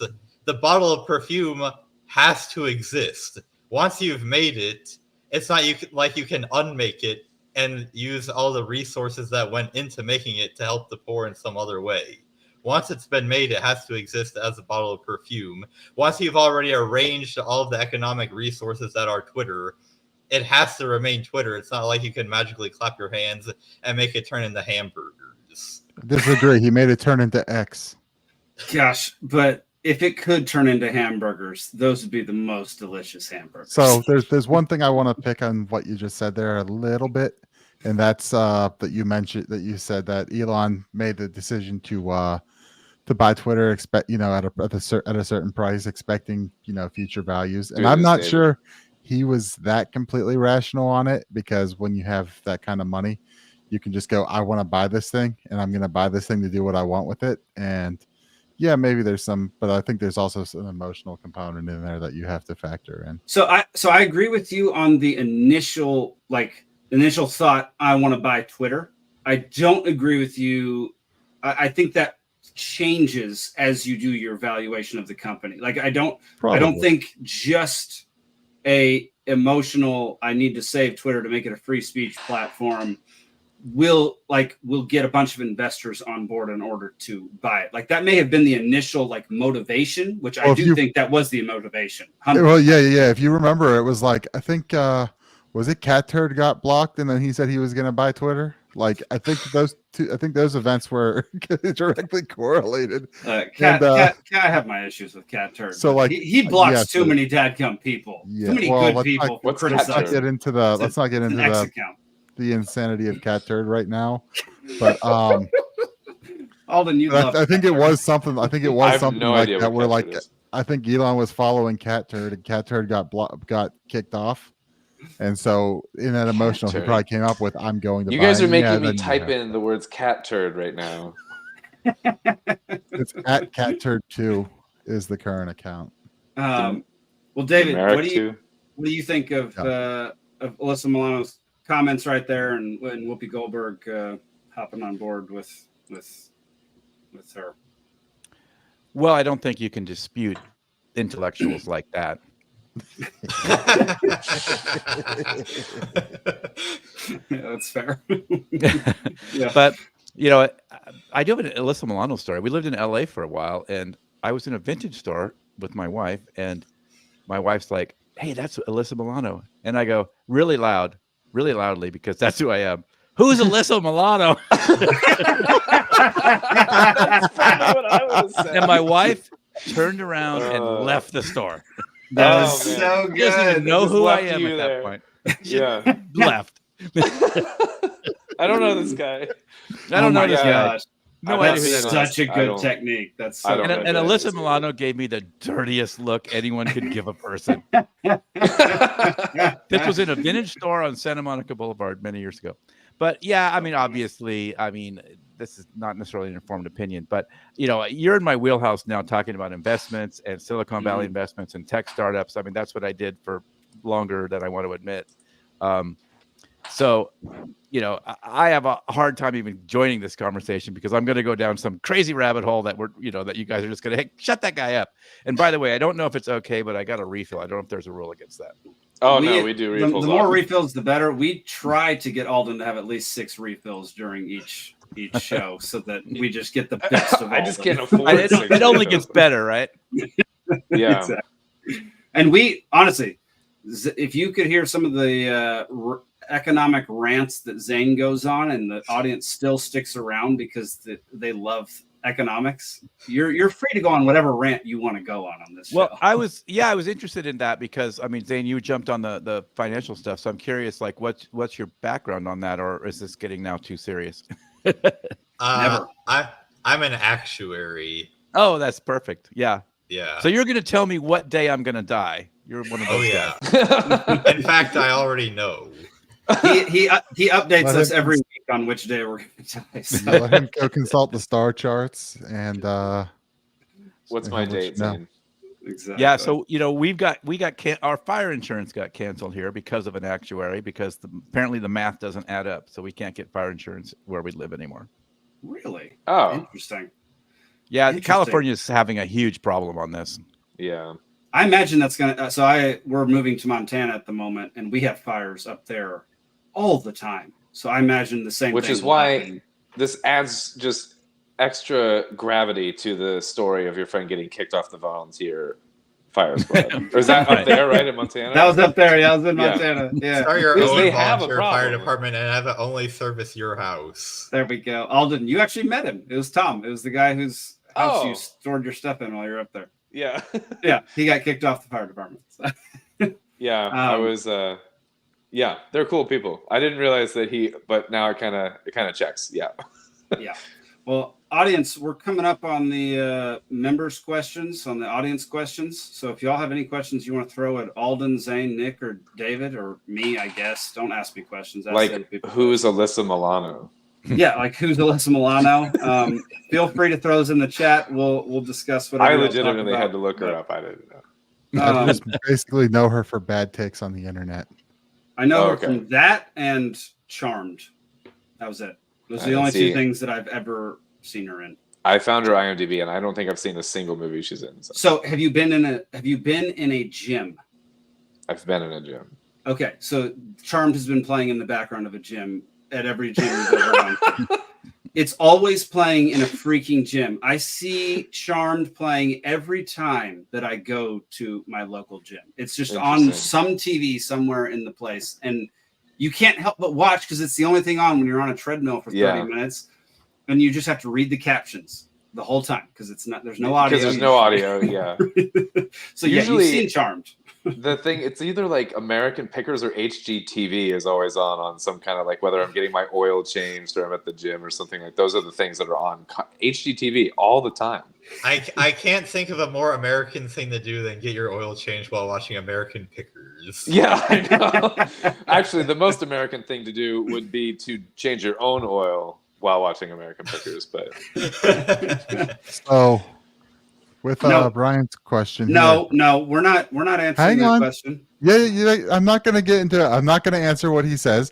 I'm just going to let him know that that after the campaign ends in November, I will be coming out with a podcast on the Peaceful Sea Network all about the history of manhole covers.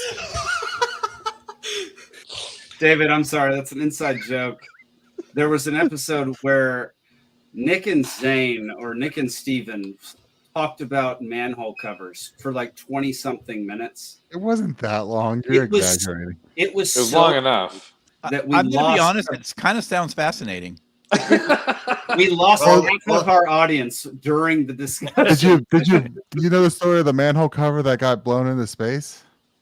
I can't. I do remember reading about that, but I don't remember the details now. Well, Nick, if the whole Bitcoin caucus thing doesn't work out, you could always try again with the manhole caucus. You could do that. Although that might have a different. You will get a lot of people. You'll get followers intending to get in that caucus. Yeah. Mm-hmm. Brian, you're evil for even suggesting that. Let's see. Grumpy says 7.62, 0.39, or 5.1. What does that even mean? 7.62. Those are ammos. Ammos, yeah. Oh, ammunition. Alden, you should know this. How do you not? Oh, I know 7.62. Oh, yeah, okay. Yeah, you're kicked off the show. Yeah, I guess so. That's so of all of us. That should be you, Alden. I know. Yeah, I literally. I don't think I've ever shot 39 or 51. Yeah, I don't really know what 51 is. I don't know. I know 50 cal. I don't know 51. I've shot 7.62. There we go. Right next to my desk, I've got these weird little like silent 22, the Aguila rounds or whatever that I'm gonna try in my pump action old like gallery 22 to see if those fit. I can't see that. There we go. Oh man, I've got the laser versions of the 9mm and the 12 gauge to sight in the sight in and practice. Yeah. Nice. Yeah. 3. What do you what of those 3 your preferred, Alden? I don't know what the 0.51 is, honestly. It's like because I know 50 cal. I don't know what the 0.51. In the comments, he's saying 308 is 51. Okay. That 308 is 51. Oh, okay. Okay, so it's 308, 39, or 7.62, Alden. What's your preferred for home defense, we'll say? I mean, my 12 gauge would be my preferred home defense. That's not an option. Why are you picking something that's not an option? I don't know. I guess 7.62, I guess, but That's the correct answer. There's no of other these 7.62, but it's 12 gauge though. Yeah. Oh, it's definitely 12 gauge. It's 12 gauge that goes bird Buck shot, slug. buckshot, slug. No, buck slug. I go bird shot, buckshot, slug. No, buck. If you want to do the shot across the bow one, it's still a buck. You don't want bird shot in there at all because if you need it, it does nothing. I want them to look like they have chicken pox. When bird shot at a close distance will still. Oh, it'll sting. No, it's not. No, it's more than a sting. It'll blow a good hole in you. I know. It's Brian not rock says, salt. Oh, Brian's on team rifle for home defense. Why is that? That's Brian? a lot of penetration, man. You got someone in the other wall. I don't know. Yeah, I've seen too many stories where the shots go through the walls of your house and go into the neighboring house. Yeah, if you're in a like congested area. I mean, I do have an AR pistol and 300 blackout next to the bed, but perfect. No one go break into Nick's house. No one was gonna break into Nick's house anyway. That's for sure. Don't break into libertarians' homes. Let me tell you. Yeah, but I don't know. I hunt with 6.5, so I don't know. All right, I like 6.5 Creed. David, do you have a preference between those three calibers? I don't see any of those as great for home defense, but yeah, I agree. Probably fine. Of those, right? But I agree. Those aren't my choice for home defense. I don't like rifle. I wasn't trying to come up with the most optimal question for you. I was, but I'll tell you, I've totally destroyed my brand now coming on this show. But one more cocktail, and I'm totally fine with that. Yeah, I have. In California, we can't even talk about that. We own guns, so I can't say anything about that, right? That's fair. Well, you can't even own a regular AR. You have to have that goofy fin on the back of it, so you can't wrap your hand. I don't even know what you're talking about, Nick. See, I can neither confirm nor deny the presence of an AR in this. And David, due to the presence of echo chambers, your brand will be just fine. The people that listened and watch our show are very specific. Yeah. Well, I'm good with crossover. I love getting a new demographic, new chunk in there. So I hope some of you guys will check me out, and they might. I will. If they hear some of these episodes and go, "That was the stupidest thing I've ever heard," please let me know. I mean, I want to. The stupidest thing they've ever heard is this show. Yeah, that's fair. See, we're gonna make you look good by comparison here. No, David. Well, I don't know. Wait a minute. Earlier we had a conversation, and I was putting up, and Zane was putting up like philosophers, and I was putting up South Park and Family Guy. So I don't know. And Alyssa Milano, yeah. Yeah, and Alyssa Milano. So I don't know about that. That's fair. That's why we have Zane, though. Yeah, that's literally that's the best part about Zane is he puts us in our place intellectually. To Grumpy, I had I sold my 12 gauge because it was terrible. It was Brazilian made. The trigger was too light. It was just garbage. And I have right now for home defense a 9mm CZ in my nightstand, which I can attest is the best pistol that I've ever fired in my life. It's like butter, man. I'm gonna have it till the day I die. My mouth is watering because I want that gun so badly. It feels like an extension of your body when you shoot it. It's ridiculous. But we have not done trivia yet. No, we've not. Yeah, it's your lucky night. Glad to see you put your baby to sleep, and now we're gonna get to trivia here in just a little bit. Before that, she's already guessing numbers. Does anybody have anything that they saw this week, either like libertarian philosophy wise or just an event or anything just saw that happened to them? The whole, what did I just say? What's his name? Zuckerberg. The whole thing with the Facebook thing, and that he's basically like admitting that the White House was pressuring him to censor people and to cancel accounts and stuff during the whole COVID thing and stuff. And we all knew, that it was happening, but it's interesting now that people are admitting to it. But. Well, you're right, man. Like he did deny it, but he also just kind of avoided the topic most of the time for about 3-4 years. And then now is like, and now he's coming out. So I guess the question is there an arc where Mark Zuckerberg comes back to the side of more of the like individual rights, like your data is your own? Oh, like, I wouldn't. Is he back on that? Is he back on that route, or do we just accept his apology and let him keep mining all of our data? He might be. I think that there's, there's probably more going on.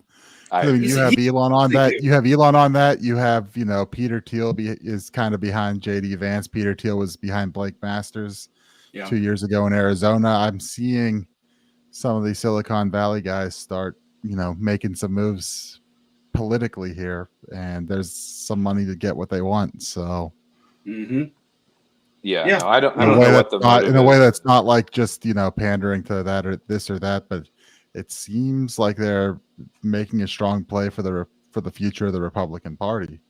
Yeah, I mean, David, Zuckerberg. you spent time in the Silicon Valley world, so That's true. Yeah. What are your thoughts on Zuckerberg, like basically coming out and saying, yeah, I got bullied into sharing and censoring and all that kind of stuff? Yeah, I mean, I think this is very much a self-centered thing. Like this is simply, I think he's trying to sort of create a world where he wants to avoid regulation of any kind or any kind of moderation, content moderation type stuff, and resist any of that pressure to do anything. Like by the government? Well, or by anybody, or by, he wants, he's got shareholders. He's got a situation he's got to worry about. So I think this is, I don't think there's any ideology behind this. Frankly, gotcha. I mean, I'm kind of a cynic on that. And I've seen this guy operate for a long time. Oh yeah. And I think this is pretty much a shareholder question of like, this is planting a flag that is trying to say that, just let us keep doing what we're doing, no matter how harmful it is to the world. Like, don't ever get in my way. For better or worse, right? But I mean, and you can take any side you want on that argument. But I think that's his main thing is he feels like I don't want anyone to influence me at all. Like I'm going to do what I'm going to do. Alden thinks Mark Zuckerberg is a lizard person. So I have not officially said that on this show, but just to be fair. Okay, fair enough. You've never officially said it on the show. It's your eyes. I can see it in your eyes, Alden. Oh, he's not a lizard. He's a robot, and you won't block his stroil. And if you look at this letter, I mean, it was written in a way that people could see what they want to see in it, right? He's not really taking a stance. And so this is a good point. No, go ahead. I'm sorry. No, I was just going to, I mean, I was basically done. I'm just going to finish with that. Like, people and because he wrote it that way, people are going to see what they're going to see in it. Right. Gosh, to bring back to what about that. Yeah, go ahead. I read the letter and I agree. It's only like a page and a half or whatever. It's a 3-minute read. And I'm sorry. How many times can I say? He very much left it in a way where I could feel like someone could bring their own narrative to it a little bit and kind of fill in the gaps, and is vague enough that he's like, oh, well, we weren't told exactly to do it, but we felt pressured by it. And later we independently decided to do it. You take that for what you will, that whole thing. Like, it was like, there was these gaps in between, actions and motivations and results and things, and left it vague enough that you could very much apply your own worldview to it and to shape it. I think it felt carefully crafted, that letter. Actually, the phraseology you just described actually reminds me of a quote of, I can't remember if it was Benito Mussolini or somebody else, but he was like, a good sign. Yeah. Good start. If businesses will just do what I want them to do without me forcing them to, then I won't have to force. That's more convenient for me. Yeah. Right. But I will force them to if they won't do it. Yeah, that's right. Fair. Well, to completely pivot, we have a thing from the audience that says, my thing this week from Hannah is I have to pay $75 for the joy of registering my car with the government and $30 for a mandatory inspection. What a racket. And they have the nerve to ask me to donate more to the government at checkout when I'm paying for the registration. I was at the DMV this morning, Hannah, and they were asking me to donate 3 or 4 different types of donations. And I was like, no. And you can't get my kidneys. No. Like, who in there, please, and I'm sorry if I'm offending anybody. Actually, I'm not sorry. No, you're Who not. in their right mind donates to the government voluntarily? They already take a percentage of every single thing that we do. If you want to Who give is to something, donating? give directly. Don't use the government as a middleman. Reach across that DMV counter and give $5 to the actual person who's making Right. a crap wage. Like if you want to donate directly to the human. That's wild, man. Yeah, Hannah, I share your outrage. That's why you should move to Montana, where you have to register your car one time and it's registered for life. Where does Hannah live? Texas. Oh, okay. Well, Because I thought they were looking at Tennessee, but they're looking at Well, Texas. and you guys are. I mean, this $75 thing. Where does that happen? Like, if I have a 25-year-old car, I might get away with $75. But do you pay the what's the name of it? The percentage of the price of the vehicle thing that because Georgia does I think that. so. Yeah, that's what we do. So I mean, I think if you get a new car, you're looking at like hundreds and hundreds of dollars. I paid like for $1,000. Yeah. It was Well, ridiculous. Georgia for a normal car, it's about 200 and something, and for like a HOV car, like an electric car, or whatever, it's like almost $500 to get. Oh, I thought. that I wondered if it registration. was going to be less or something. No, but it's not more a blue state, because so you get the HOV lane, even if you're a solo person. Oh, is that what's going Right. on? They give Yeah. you the HOV with electric cars Yeah, without That's another what Nick person. has the Tesla. it only if you register for the EV credit thing, because Oh. you can do a regular registration, but you don't get the HOV, even if you have an electric. This if is you- too complicated because, like, you should Right. be able to look at the HOV and be like, "That's either a bus or a person with like two people in a car." Well, like, if you have an electric car, they just assume that your wife's boyfriend is in the car with you. that's David, a that's good again, Zane it's singer, again a man, yeah. throwback from last week. Yeah. Yeah. Anyway. From the was it the DNC or whatever? The troll at the DNC is freaking hilarious. Did we find officially if that was a troll or not? I think it was a troll for the. Okay, because that was DNC. my thought on it. It just felt too on the nose. Like, All right, y'all. It's that time. Damn, we're starting trivia about the time we usually stop the show. I know. Welcome to Libations Trivia. We will get everything up and running here. Zach had to check out a little bit early, so I am doing everything again. We have David, do you different still music. have time to play trivia with us? You asking me? Oh yeah, I was seeing if you still had time. Sure. I mean, I'm terrible at trivia, so sure. Oh well, Or You Zane can join the doesn't club. have Yeah. Here. Let's have. We can I have. never get that right. across Oh, all I of got it right. Okay. If you don't know the answer, just come up with the funniest thing you can think of. So yeah, That's- David. The way you answer the question or you put your hand up is you reach towards the camera. So you just do one of those is your hand raise. All right. You just reach straight to the camera. Zane, take it away. All right, everyone. Welcome to Libations Trivia. As usual, this will be trivia in 3 rounds. Round 1, 8 questions, 1 point each. Round 2, 6 questions, 2 points each. Round 3, 4 questions, 3 points each. And Jake has informed me that going forward, at least one of my top categories every week must be topical. So I have complied with that today. Is it the assassination of JFK? Is the Good night, Grumpy. Night, bud. Round 1, because you all have complained that I've Potent had potables. too much European and American history.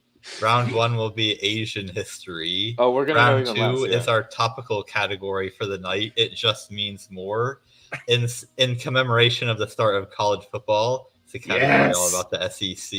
Yes. And round 3, the old chestnut potent potables.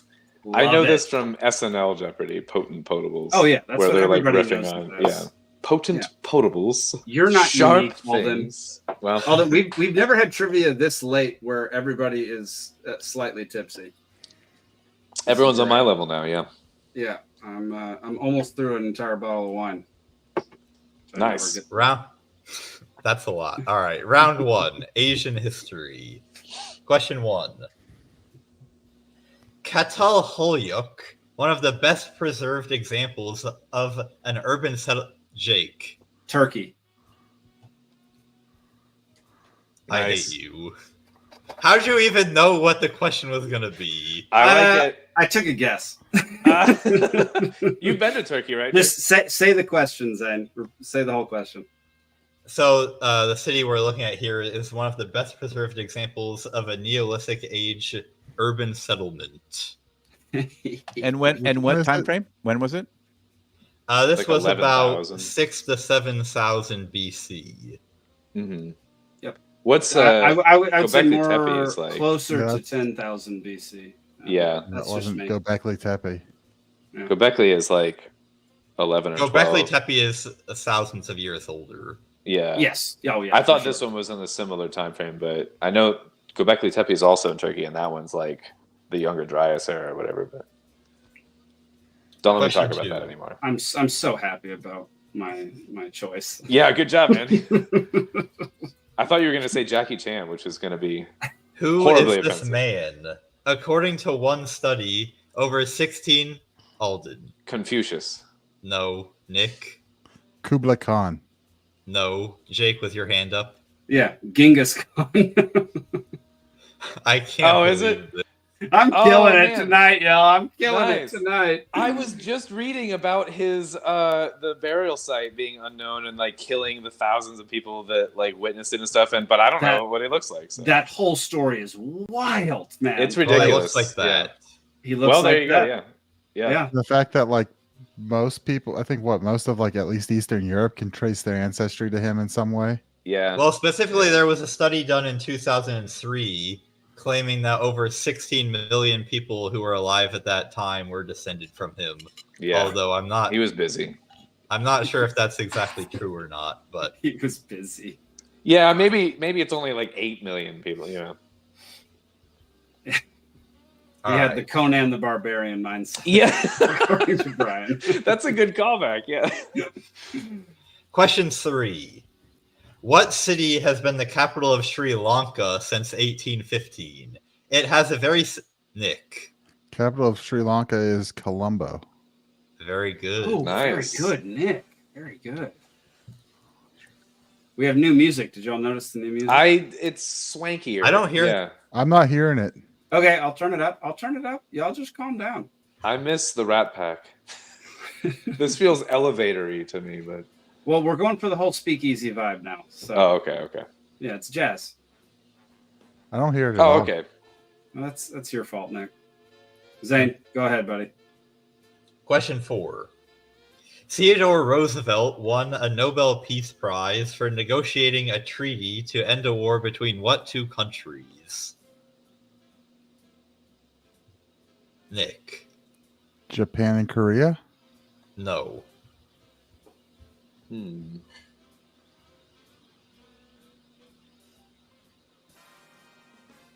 I Jake. know this song. Pakistan and India. No. This is very distracting. I know this song from a movie. This is in Dennis the Menace. I'm pretty sure. That's very distracting. Repeat the question, Zane. Theodore Two Roosevelt countries, they're won fighting. a Nobel Peace Prize for negotiating a treaty to end a war between what two countries? Alden. Mexico and Mexico. This category is called Asian history, Alden. Oh yeah. David, did you raise your hand? I'm telling. I blame no. the song. No. No, I have no All right, idea. your hint is that Nick had one of the two countries correct. I don't remember what Nick said. No one knows what Nick said. Nick said Japan and Korea. Nick, I will go with Korea and China. the audience has it. It's Russia and Japan. Good Oh. job, Hannah. Good job. This was the Russo-Japanese. Russo-Japanese Russo-Japanese War. War, Yeah, I actually, as soon as I saw that, I was like, I actually know that. Okay. Know of it. And Theodore Roosevelt, as usual, decided he had to inject himself into that. So that's how we got the Treaty of Portsmouth. He dropped a bunch of peaceful teddy bears across the countries, and it ended it. I love that the treaty is a very American name, a very British name. Well, it was negotiated in Portsmouth, New Hampshire. So wow, what a wild place for a negotiation between Russia and Japan. Where else? All right, question 5. Mahatma Gandhi led opposition to British taxation of what material by organizing a Nick? Salt. Salt. Oh, nice. It's the one question I would have known by now. Of Yeah? all the list so far, it's the only one so far. Okay. I didn't. Yeah. I'm nothing. Question 6. What term refers to Japan's extended period of relative economic stagnation, beginning in the early 1990s and continuing to today?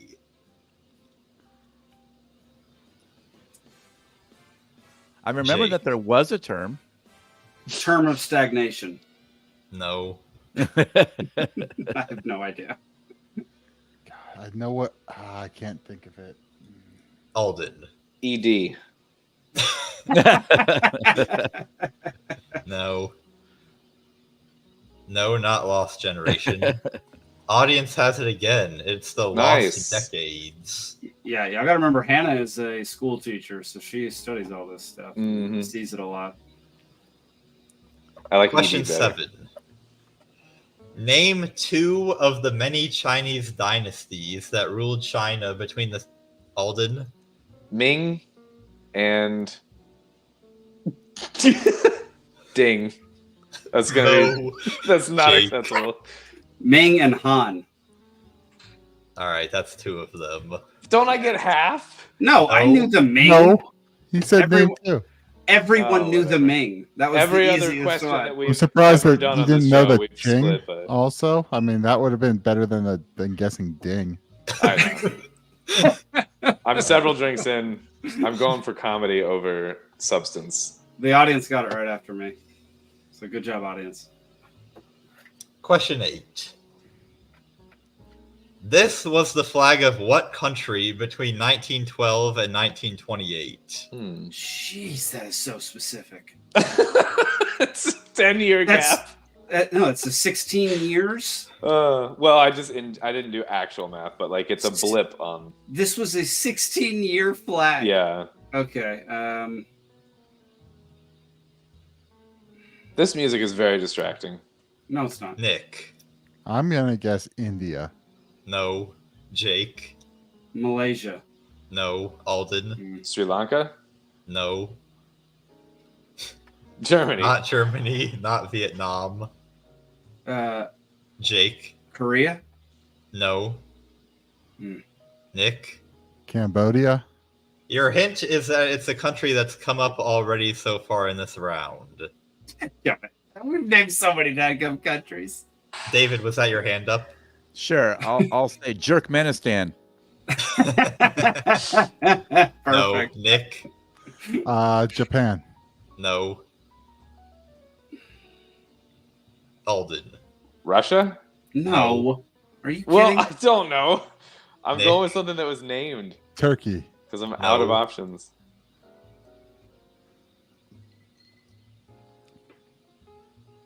China. Audience has it again. Is it? Wow. And So, you will. For audience 16 did years? China, and China. Oh, it actually looks- So what you will note is the last year of the last dynasty on this list is 1911. And I said that this flag started in 1912. So this was the flag adopted immediately after the end of the last. Yes, This- we all noticed. We This all was did that math. this was We- not the day to do subtle trivia when Ugh. it's at the end of the show. Yeah, I'm distracted by the jazz and how much I have to pee. Why? How are you distracted by the jazz? The jazz Because it's should not be- the same it should be thing back. Oh my god! over and over like the last song. Yeah, I like it. Jazz so much is more. unpredictable, and I'm constantly listening for the next note. You know. It was relaxing. All right. could only So at hear the it a end little of bit, round like, one, maybe. we have Jake with 3, audience with 3, Nick with 2. and Jake David is was winning. 0. And David and Alden with 0. Don't show your Don't sell yourself short. We're both as you. Yeah. No, Round 2. It just means more. Okay, Question so 1. No one likes Tinkly. the jazz. Tinkly is a good description of that sound, actually.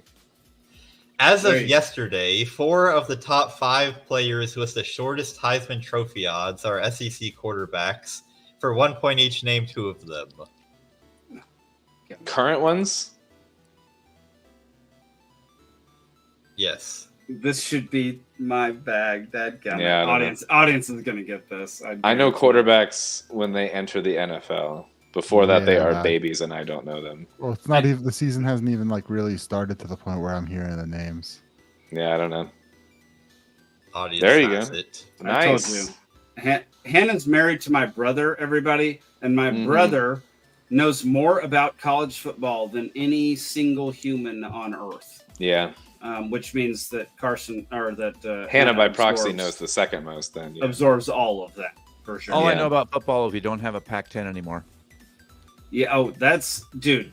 Don't even get me started on the realigning of the conferences. It just Now the Big Ten has 18 pisses me teams off. now. It's so stupid. Okay. Yeah, go we ahead, need to Zane. bring back the Big East. Yeah. Question 2. What team played its home games at Kroger Field?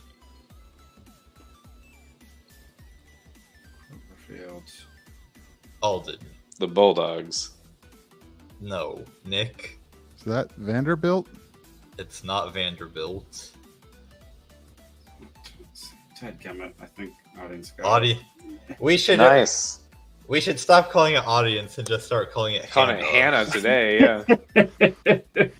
Yeah, I was going through the teams. Yeah. Dadgummit. Question 3. Now that SEC on CBS has been discontinued, we will no longer hear the dulcet tones of what 2 commentators? Oh my God. I know one of them. I Jake. think. Gus Johnson. No. What? Good. Alden. Tony Romo. No. No. I know. Oh my God, are these right? Oh my God. This is absolutely 100% rigged. I mean, if I don't already know Hannah, I would think so. Yeah. Well, Hannah, I guarantee you, is not using the internet. No, and yeah, no. She's also on a 10 or 15 second delay time of delay. 10 seconds, yeah. So, like, she's getting these answers almost Quick. immediately. Yeah. This is infuriating. Yeah. Question Hand her the 4. trophy. On November 2nd, we will get the 103rd playing of the War for the Ore between Georgia and Florida, which is also colloquially known by what other name? Jake. Greatest cocktail party on earth. I'll give it to you. World's largest. Technically, it's the world's largest outdoor cocktail party. I don't feel like any of us were close, so he can have it. Absolutely, yeah, 100%. I've been to it, and I can attest it's a shit show. Are there cocktails? Oh my God, dude. Yeah. But like, we got there about 6 hours before the game started, and Do you the remember number the of game? people I saw passed out in the like gutters in like on the street was just extremely depressing. Wow. It was very There's something in those cocktails, maybe. Yeah.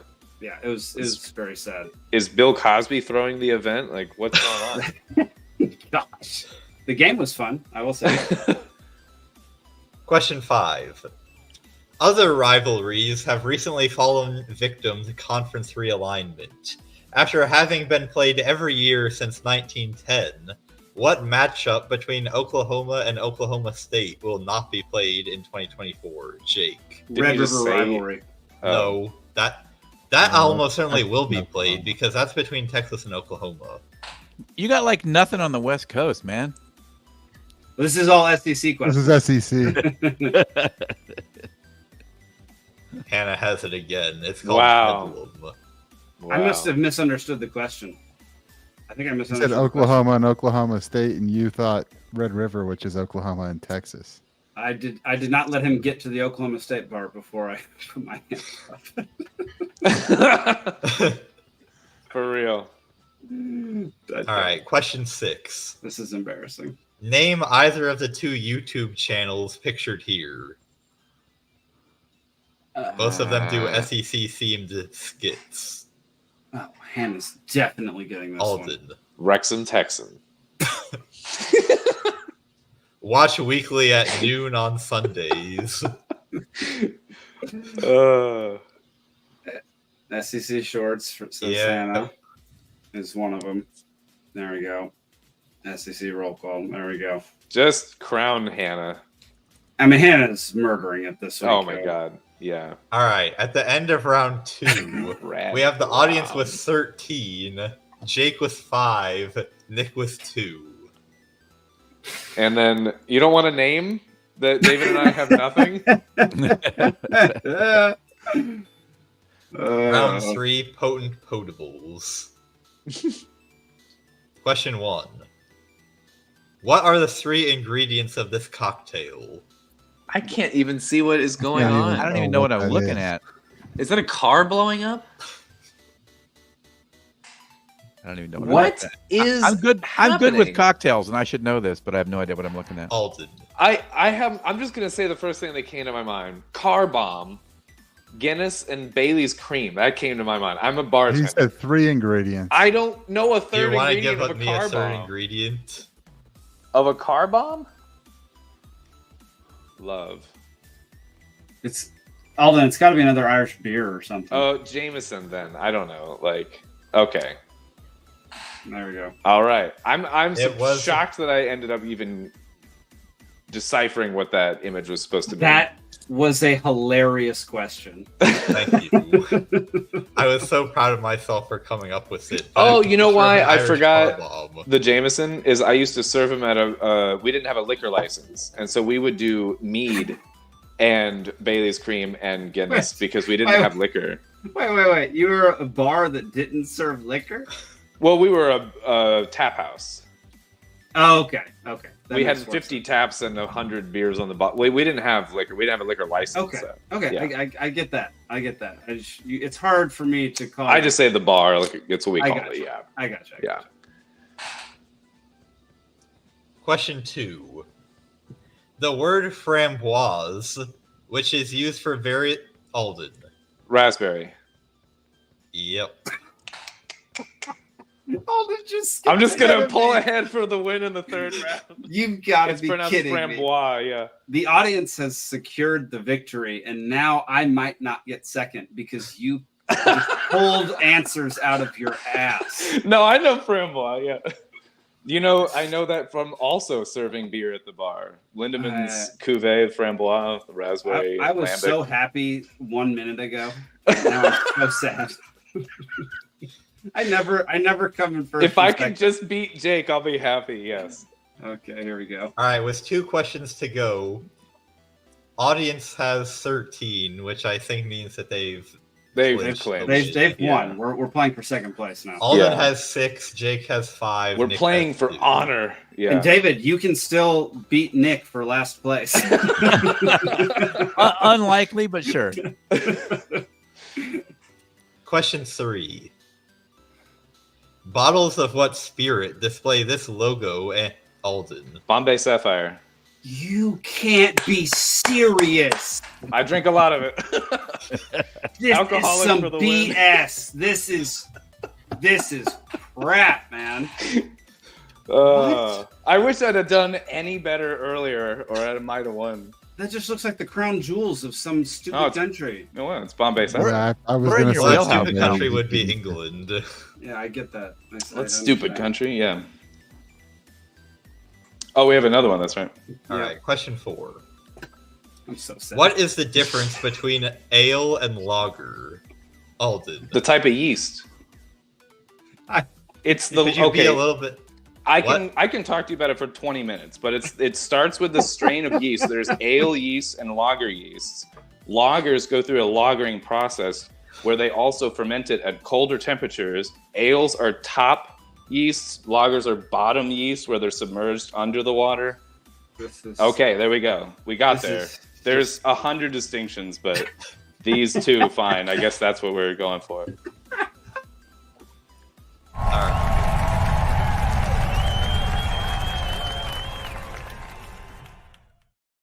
right. I got a great question in the last round and I didn't win.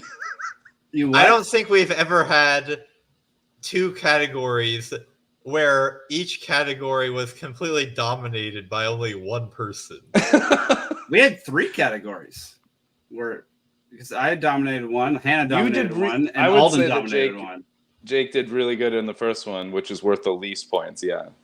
That was wild, You man. didn't. That it was the wasn't weirdest really a trivia we've dominant ever because I had. scored a couple points in it, but I mean, Alden got that round by himself, and Hannah basically got that. Nick, don't insert yourself into the conversation with the intellectuals here. Okay, we are talking. The adults at the are moment. talking. Yeah. Yeah, but the final scores was the audience had 13, Alden had 12, and Yeah. Jane had 5. Nick had If you'd have given me the 1 point to split with the Ming Dynasty, I'd have tied with Hannah.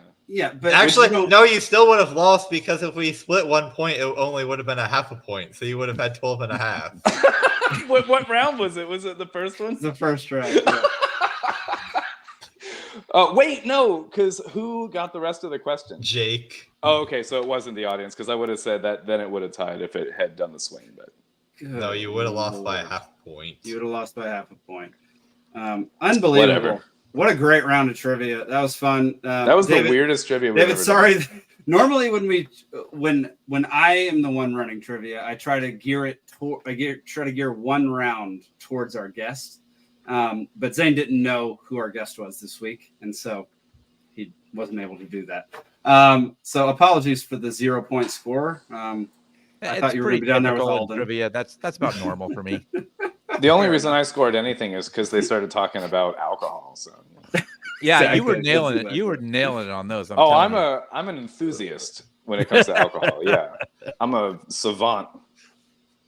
All right. Well, before we get to the best type of medicine, we need to promote an event that's happening here in Georgia at the end of next month. It's 1 month from now. The Great Create is happening down in Omaha, Georgia. It is a DIY Freedom Festival where you can sign up for $42 is the price to get in, and you get to go to a ton of workshops. You get to watch 2 films. You get to watch a bunch of speakers. Basically, teach you skills that you wouldn't normally get to learn. So there'll be mushroom cultivation. There'll be Linux programming workshops. There'll be firearm workshops. There will be all sorts of fantastic learning experiences at this festival. We will be there live, doing a live trivia night and a live podcast night. And they're going to have 3 or 4, I think 4 musical groups in the evenings. Is it 4 now? I think it's 4. Nice. 4 musical groups. Yeah. I think two per evening. And then Brad Binkley will be there doing man on the street stuff. And I believe he might be giving his own little speech. And then Mr. Will Harris of White Oak Pastures. It's a regenerative farming ranch here in Georgia. He's going to be doing the keynote speech along with the other keynote is James Dutton, who is talking about knowing your rights and knowing how to advocate for yourself in any type of legal situation. He's a friend of the show Banish Big Brother, which is all about government surveillance and trying to combat surveillance on every aspect of your everyday life. And yeah, look, we had this last year. It was a huge success. People loved it. I thoroughly enjoyed it. I highly recommend you getting a ticket for $42. The amount of stuff you can learn and the amount of things you can be entertained by and the amount of incredible food and beer that you can consume during the weekend will be very worth the $42 price. So is the White Oak Pastures, are they providing the meat for the fire cookout kind of a deal, or? Oh, that's a good question. I actually don't know that. And Zach's I just not thought of around. that the other day, and I don't know if that's true or not. But Zach's not here to answer that question, so I don't know. Next week. We'll answer that next week. Cliffhanger question will be answered for next week. Tune in. Exactly. And David, promote your show and your website one more time before we get to the very last segment of the show.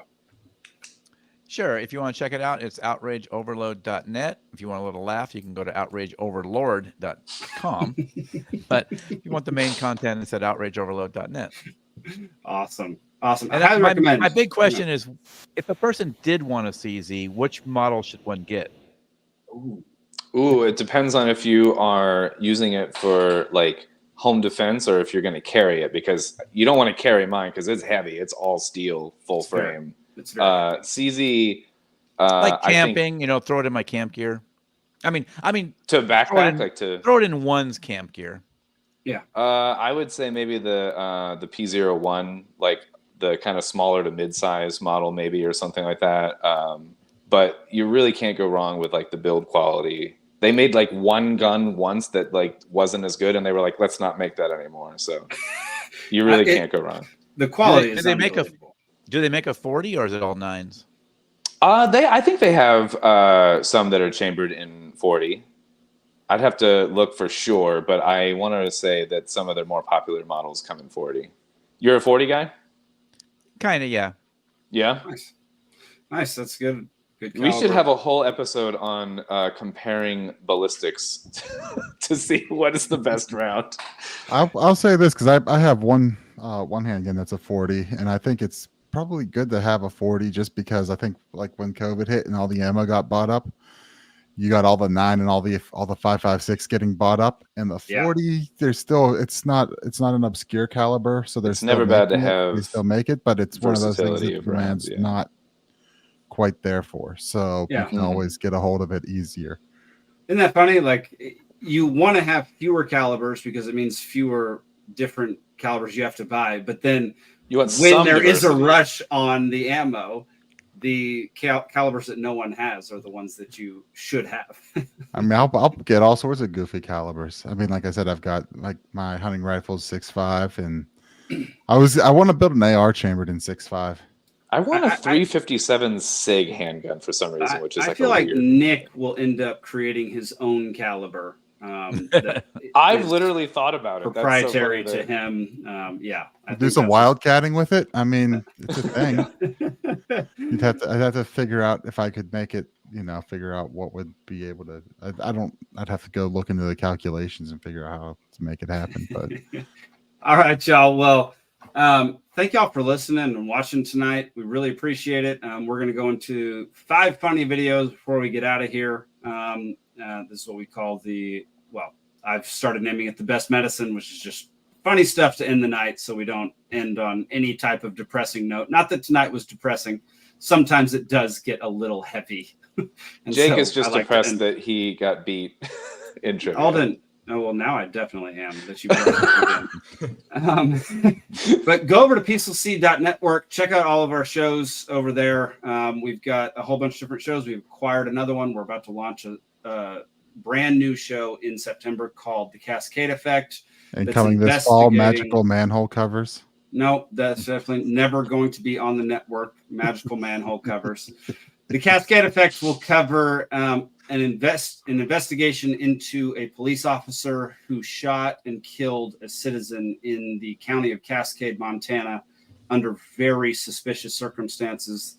The police officer ended up getting the Purple Heart because he was wounded in the exchange, but new evidence has come out that it seems as though he may have been completely in the wrong and instigated the entire event. So we're doing an investigation into that, and we're going to launch it at the end of September, along with the Cascade County Libertarian Party and an organization up there that has the longest acronym of any organization that I've ever seen. So the Strategic Homeland Intervention and Logistics Division.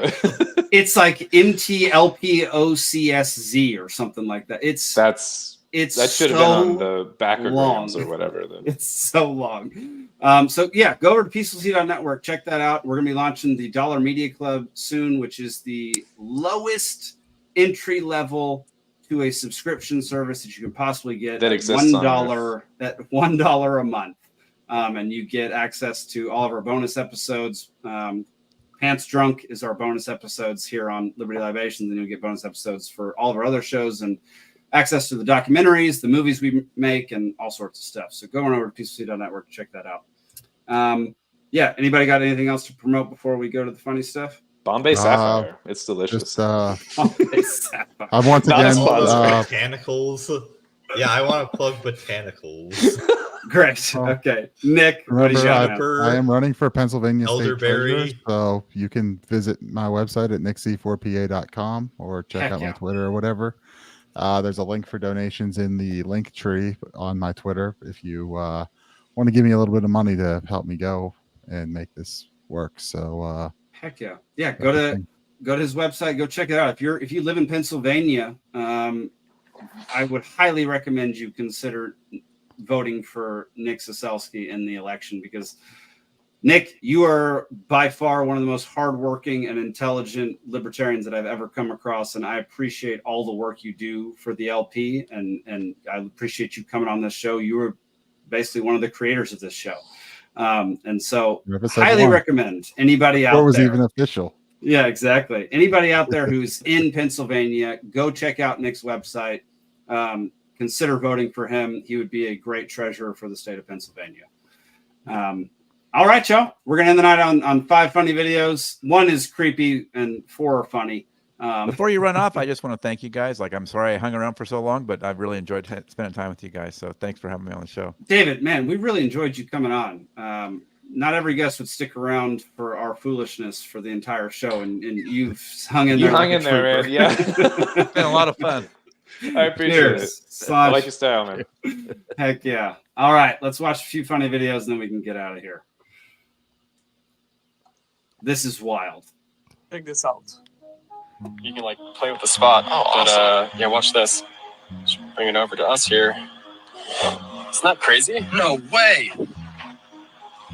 That's a startup called Reflect Orbital, and they allow you to order sunlight at night from your phone. The way it works is that they have a bunch of mirror satellites in space, and when you order light, they just redirect the light from the sun all the way down to your location on Earth. And it looks like this from your location.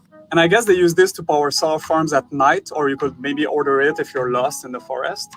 I feel like this video might be a fake demo. I mean, these guys had this video on YouTube 5 months ago where they did the same thing using mirrors and a balloon. But that's by far the craziest idea I've heard this year. It has to be illegal in some way, right? You can't just order sunlight on your friend's house at 3 a.m. Check this out. That's got to be one of the weirdest things. That's crazy. Have you ever seen the little Where glint of light? can I subscribe? Yeah. Exactly. If you look up at night long enough, you'll see a little like glint of light fade in and out, and it's a satellite going over, and the angle of the little, like, I don't know, the little solar arms or whatever that stick out on it, like, will catch the light and reflect it down for like a second or two. Some quack says WTAF. What the AF? What the actual F? Oh, actual. Oh, okay, yeah. I agree, some quack. You want to hear a weird thing? I wrote a sci-fi story that had sort of this kind of a thing in it, like when I was in college years ago. Isn't that super weird? That is really weird. This never would have even, like, this idea never would have come into my brain. That's a wild concept. What made you write about that? Like, what brought that idea? It was just like a story, you know. It's part of the overall narrative. It wasn't the whole story, but it was just part of the overall narrative. Gotcha. Cool. This next one is a family taste testing hot wings. Really hot wings, or wing number 1? This could be Costco. Oh no! How do you wait? Why do you think so? Are you okay? Riz, you good? Oh my God! It's spicy. Homemade. Are you okay? Yeah. It's good. That had a kick to it. I know. Very big kick. Hit me in the butt. We're gonna be a boy. After this, I'm gonna take a boom in the toilet. Oh. and it's gonna smell like doom.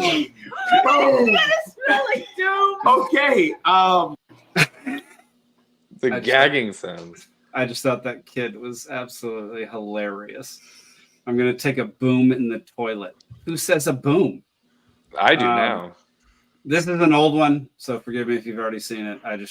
I can't stop laughing every time I see it. So I don't really know where it is even in your knee. So what am I supposed to be doing here?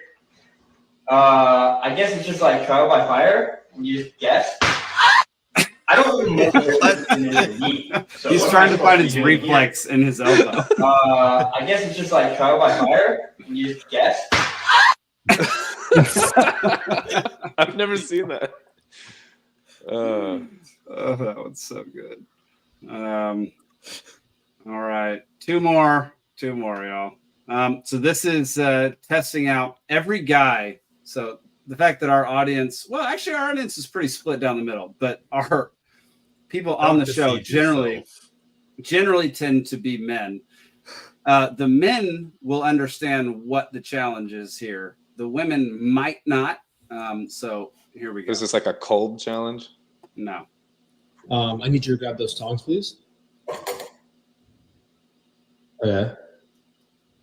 Okay, you can drop them. What? All right. Now grab the tape measure, please.